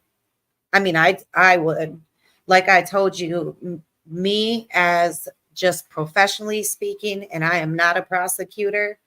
If I were a prosecutor, but just from a professional standpoint, there is no way in a shot of hell that I would stay on a case that where millions of people are watching me and they hate me. Because she is not going to be able to show her face regularly anywhere. She's going to be looked at certain ways. Her respect value has gone way down. And it is for her treatment, her bullying tactics, her attitude, how she's presented things. People can get upset during trials. Yes, it's going to happen. Not every day, all day. You don't see it like that. And not even towards her own co-counsel. I just don't, I don't see it that way. She definitely has changed her outcome for future relationships and professions and positions and titles. Her best bet is to stay with Fonnie. because that is the only place she's going to be allowed to be able to act the way that she does. And like I told you in the beginning, they said that in real life, she's not like that. But now you're going to be recognized no matter where you are. You could be on vacation in Florida. You could be in Vegas. You could be anywhere. Your face is very recognizable. Let's say you have very distinct features. And you're very tall.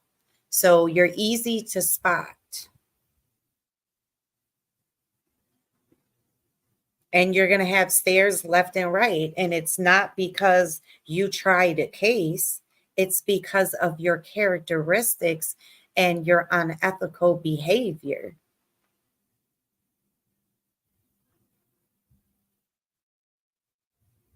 But you could tell with her personality, she's very type A and she's definitely alpha.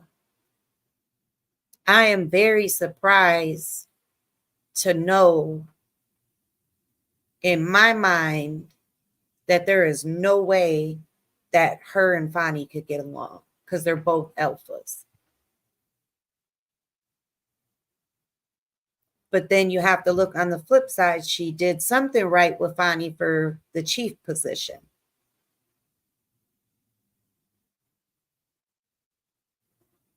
But I could see them clashing because I could see Fonny, this is my show, and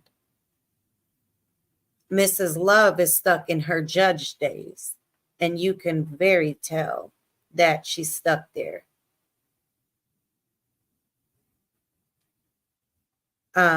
Kim says, Love, very unethical. They are basically cheating. They didn't think they would be going against Steele.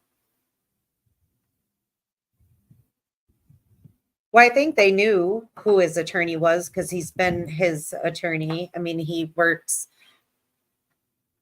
I believe he's done like legal stuff with them for business wise. I mean, they know who he is, and they probably 1,000% knew what team was representing them. And I think that's why they had put Chiefs on it. But it just makes you put in the mindset is the first two prosecutors that started out quit. They left mid-trial, beginning of a high-profile celebrity trial. They quit the office. So what occurred or what directive that they wouldn't take for them to push them to leave?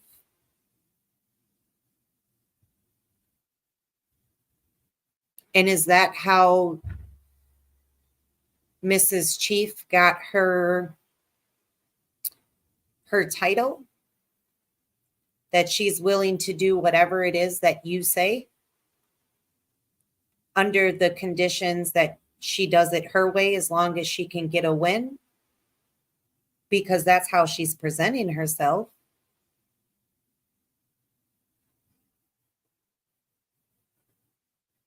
Stay Tipsy says Sergio Kitchen says the state tricked them. Maybe they did the same thing to Sledge, to Kitchen, and that's why Love want a camera review on emails because that would show up as well. I'm not sure. I didn't see anything about Mr. Kitchens, about any statement made. I have not seen that part.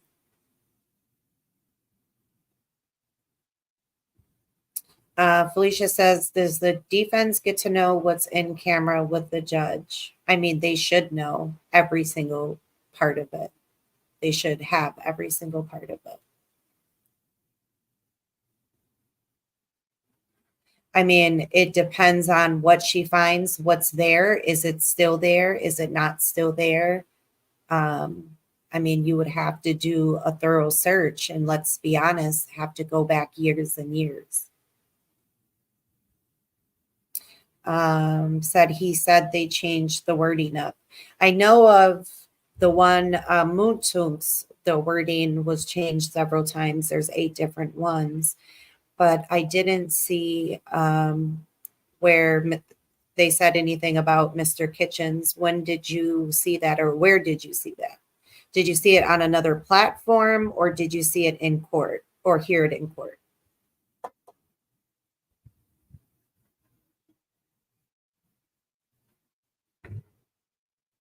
I don't remember anything for Kitchens.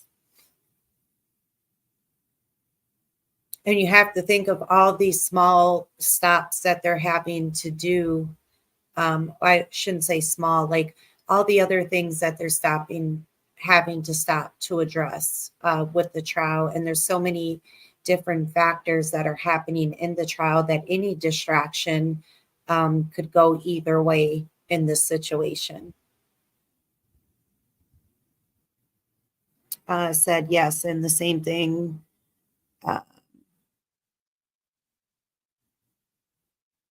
Said that's why the world thinks he's a snitch. That's not what they agreed to. Yes, and the same thing for Gunna. He himself said it in a song release. Well, his was on camera as well. The only thing that he stated was he said YSL was a gang. He had a very minimal plea. Out of everyone's, his was like very minimal. The in-camera review is recorded, right? And the court reporter is present too. What happened to the previous prosecutor testifying?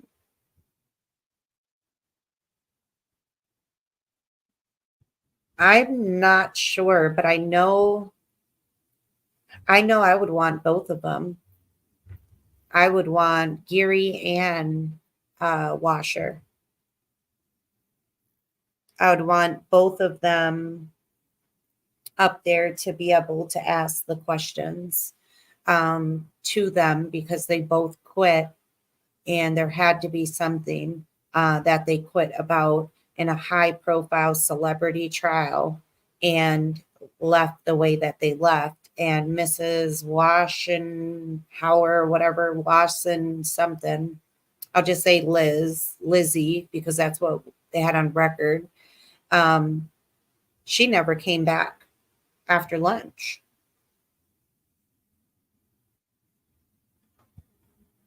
And they should be recorded. And some of the times they can be done in open court with the jury out, but all the attorneys present.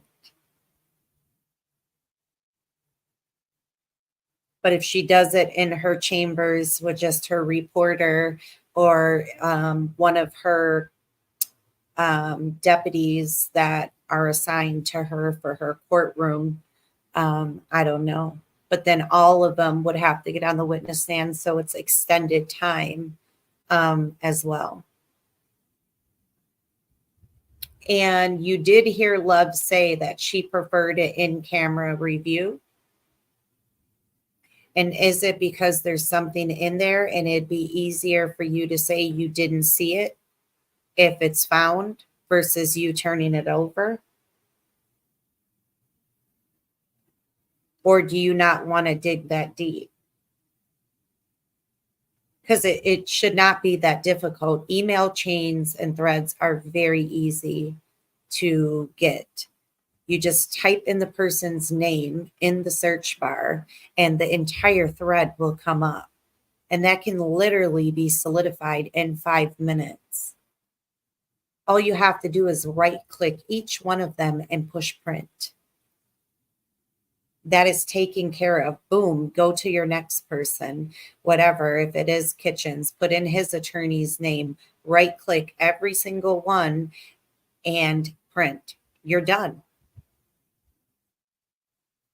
She could do it on lunch in a couple minutes and still be able to eat her food at the same time.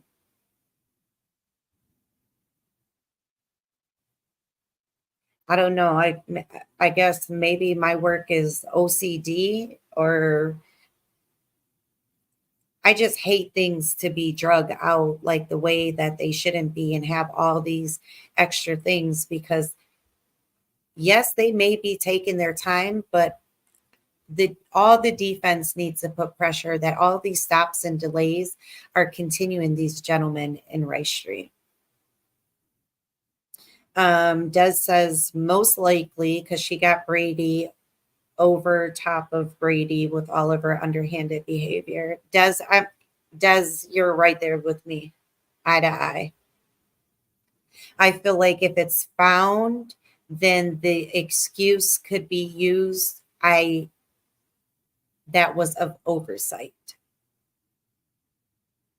versus I didn't turn it over. And then that's where the defense can say, I want to subpoena on that email chain because you can get it from the server.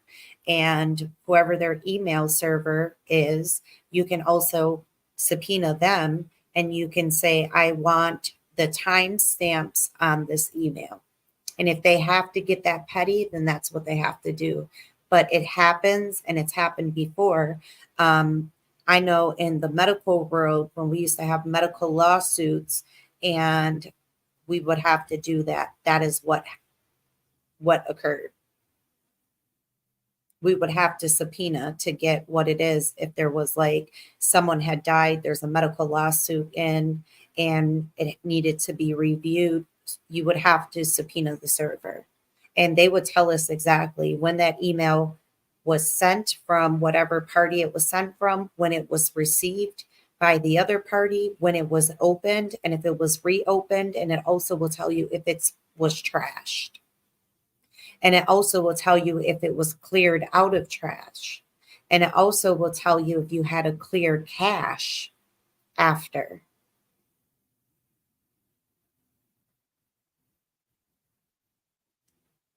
Yeah, it was pretty says like the pack of lies she spewed at the end with her sticky sweet voice. Today does. Yeah, there was a lot happening with that today. How did you guys feel about Mr. Wright direct?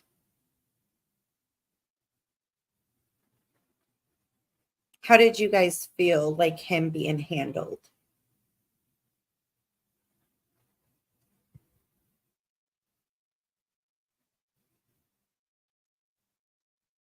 Do you guys think that it was not a big deal? Or did you think that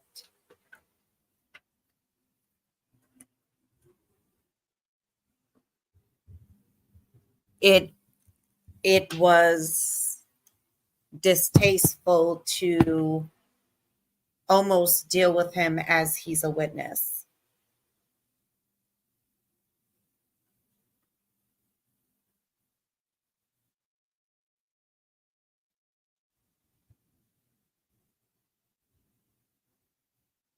It's very interesting to see your guys's point of view on it because it's like you guys are all in sync, like in tandem all the time, like with your comments, like you guys get it 1,000%,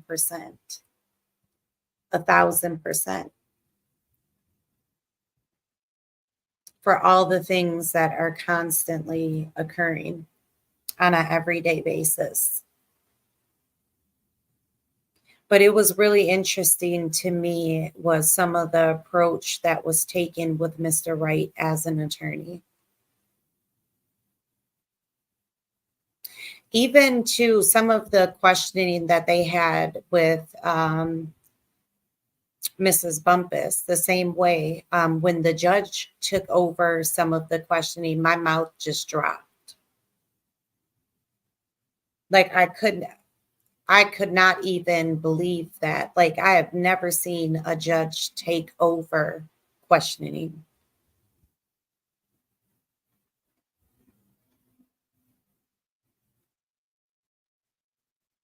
I have never seen that. And I had wondered if she was taken back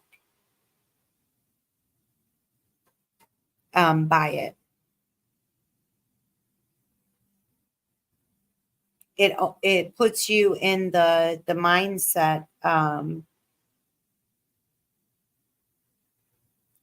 Is that something that she thought of after she did it? Like, oops, I shouldn't have done that. Or it just is first nature to get the information that you want faster. And so you're going to ask her in the way that you want to ask her. Tallglass says she wanted to ensure only certain things about the ex parte were released. It was very guided, right, Tallglass? I thought it was very guided. And I felt like some of the questions, there was a point in time where Mrs. Bumpus was trying to explain one thing, but they wanted like a yes or no. And you can't always answer it like that. And I get, ultimately it is an uncomfortable thing because your chief was recused off of this case.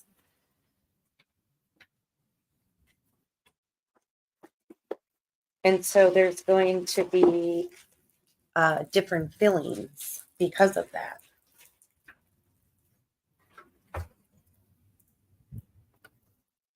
There's going to be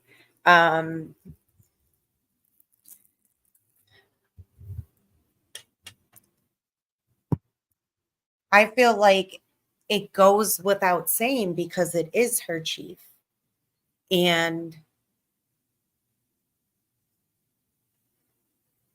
he has already put on record that they have he's had a long relationship and has known them for a very long time. So it's obvious that Whitaker does not have that relationship with them. Says, honestly, he handled himself well, no matter who questioned him, and didn't show any bias.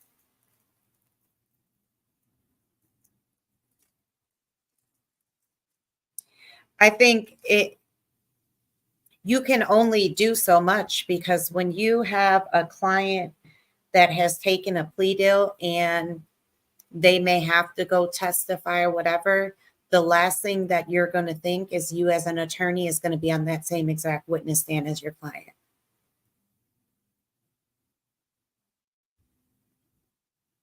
Aries says, I plead the fifth. My opinion of this entire trial is bad. Like which way, Aries?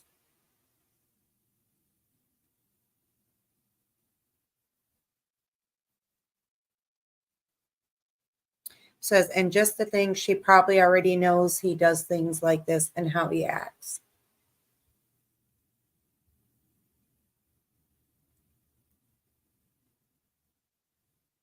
But she has a responsibility. Des says she used them to stall, asking the same questions. All it did was show how underhanded she is. And then you have, it makes you want to step into the judge's mind to say, how can you be oblivious here? But it really shows by the way she is with the defense is she has formed her opinion on them.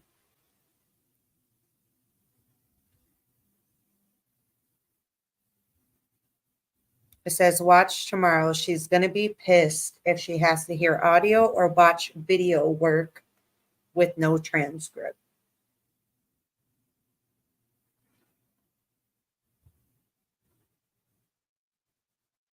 Yes, Tall Glass. Whitaker hates videos and she's all transcript. So you know how she feels about this. They only have a video that's not good quality.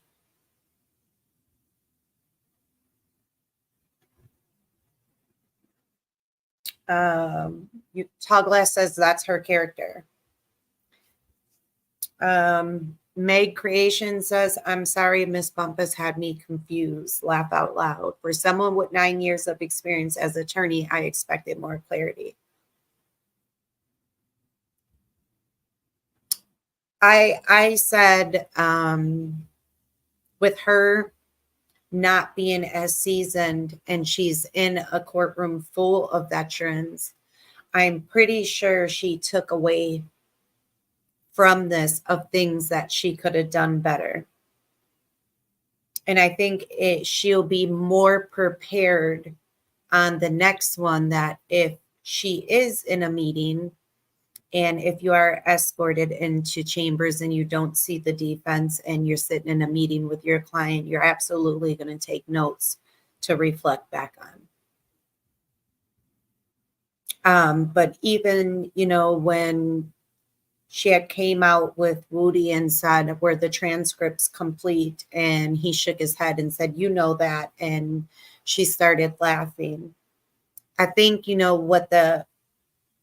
what some people wanted from her was, file the discrepancy with the court right away, rather than YouTube. And so it could have been handled accordingly, and defense could have been put on notice right away, and they could have dealt with that accordingly. And so that would have made a different factor. And I think that's where the judge was coming from when she started questioning her.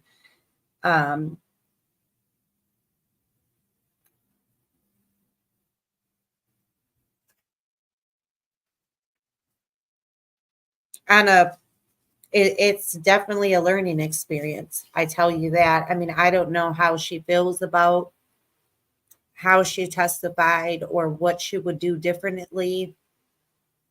But as a professional, you grow and you learn. And there was valuable lessons for her to take away from that.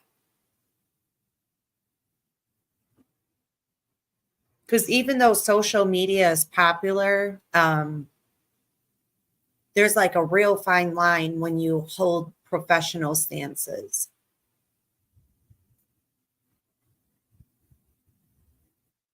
And even though, we're in today's society where we want to do everything and we want to have it all, there's just lines that get blurred for us when that happens.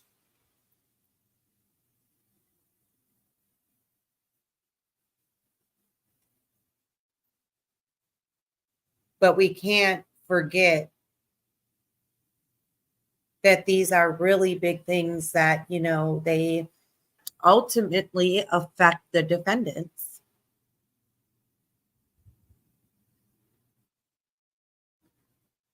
Because that entire situation should have caused a mistrial.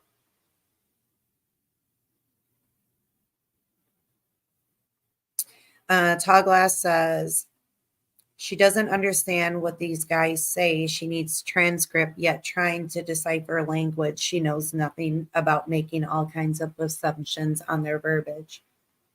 And that is the thing. And another thing is she doesn't know the culture. And she doesn't understand the rap world as an artist. And she also allegation, speculation, because this is my feeling, but I feel like she doesn't want to look at the videos because she don't want to see that behavior.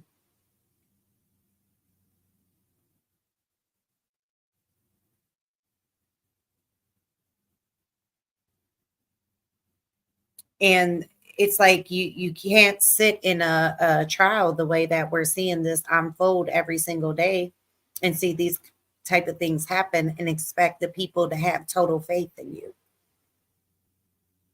And I think where they get it messed up and misconstrued at is they think because it is Jeffrey, aka Young Thug, that it's a problem because it's him.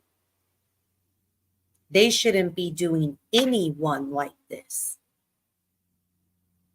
Anyone. It doesn't matter who you are, what title you have. None of that. You shouldn't do anyone like that. It says tomorrow is no jury question mark from Kim. Did anyone hear no jury tomorrow?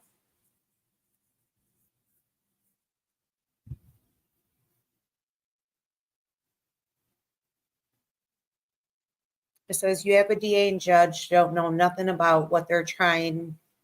They're treating it as normal RICO when it's not. Correct. And does it's no jury because they need to get through the in-camera inspection? Question mark. Or was it for a different reason?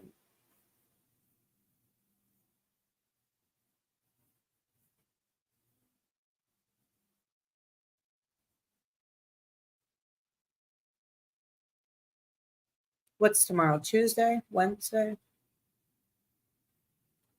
Wednesday. Just waiting on Des to reply, guys. I didn't hear that part, no jury. I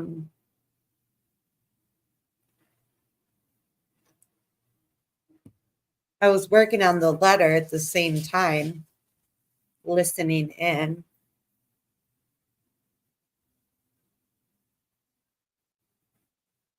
Did they say the reason?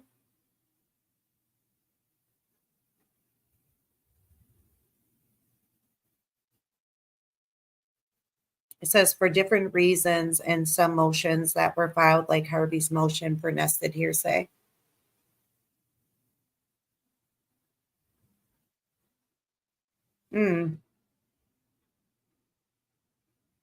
Well, that's going to be interesting. It's going to be a day of unhinged arguments. She's really, really falling apart really fast. And the defense and the witnesses are taking some heavy blows. She also said that Love was to have the rest of the emails available in the morning. Out of a poll, you guys, do you think that this judge will ever call a mistrial?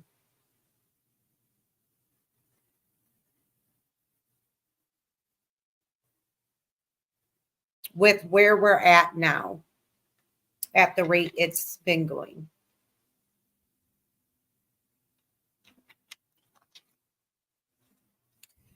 Do you think it's because of how much money has already been spent?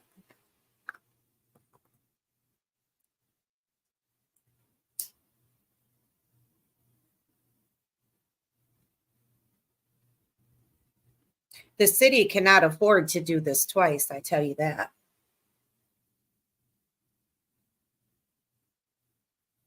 They would not be able to do it twice what they're paying. Your citizens are suffering.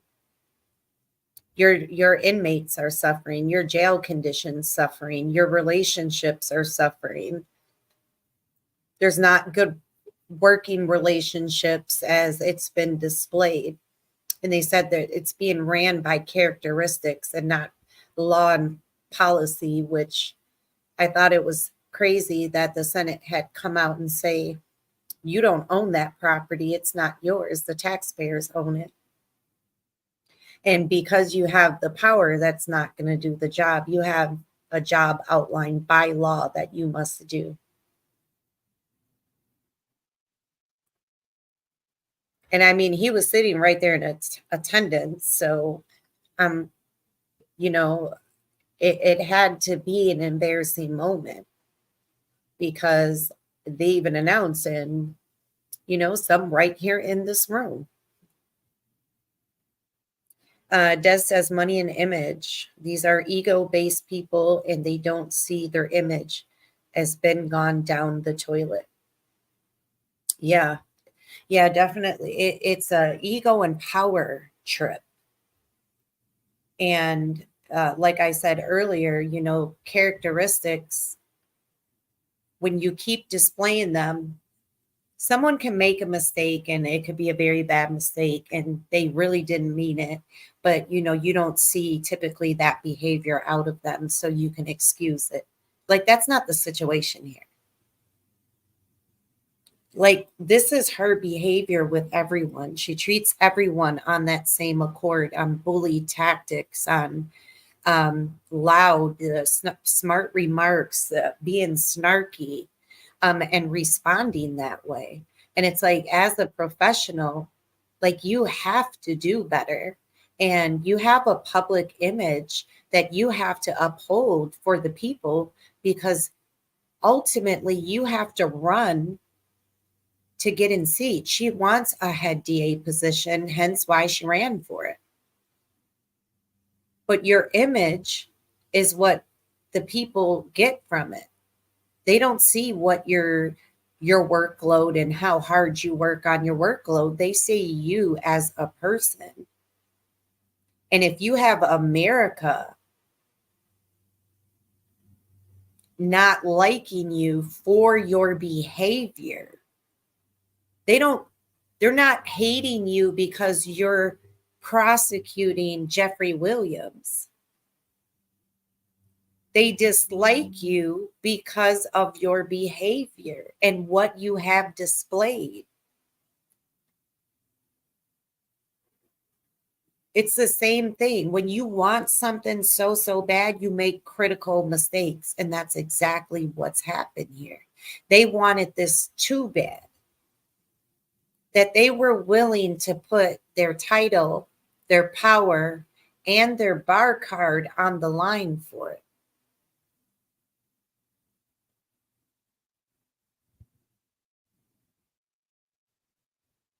I have not seen Harvey's motion for nested hearsay. I have not seen it. I will look for the both of them.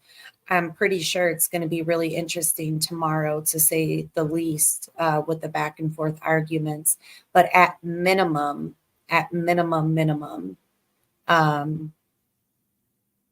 it's definitely going to be a repeat.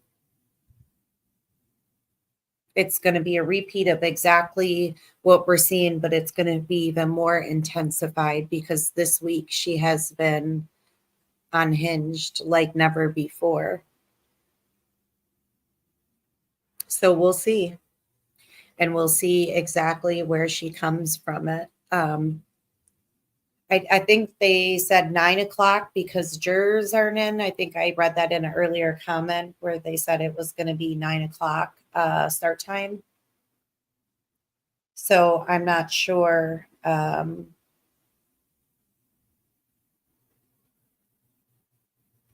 not sure if that was the case, but it's going to be interesting to see the least of what the argument is going to be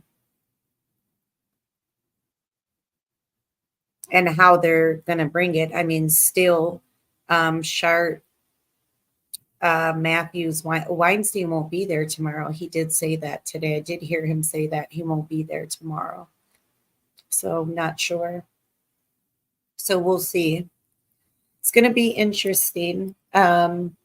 I am going to check in with you guys tomorrow night. I am going to get going, though, because I do need to take off. As I said, I'm traveling to another state tonight. So I will get back with you guys tomorrow evening after court. I will come on earlier, so we are not up super late.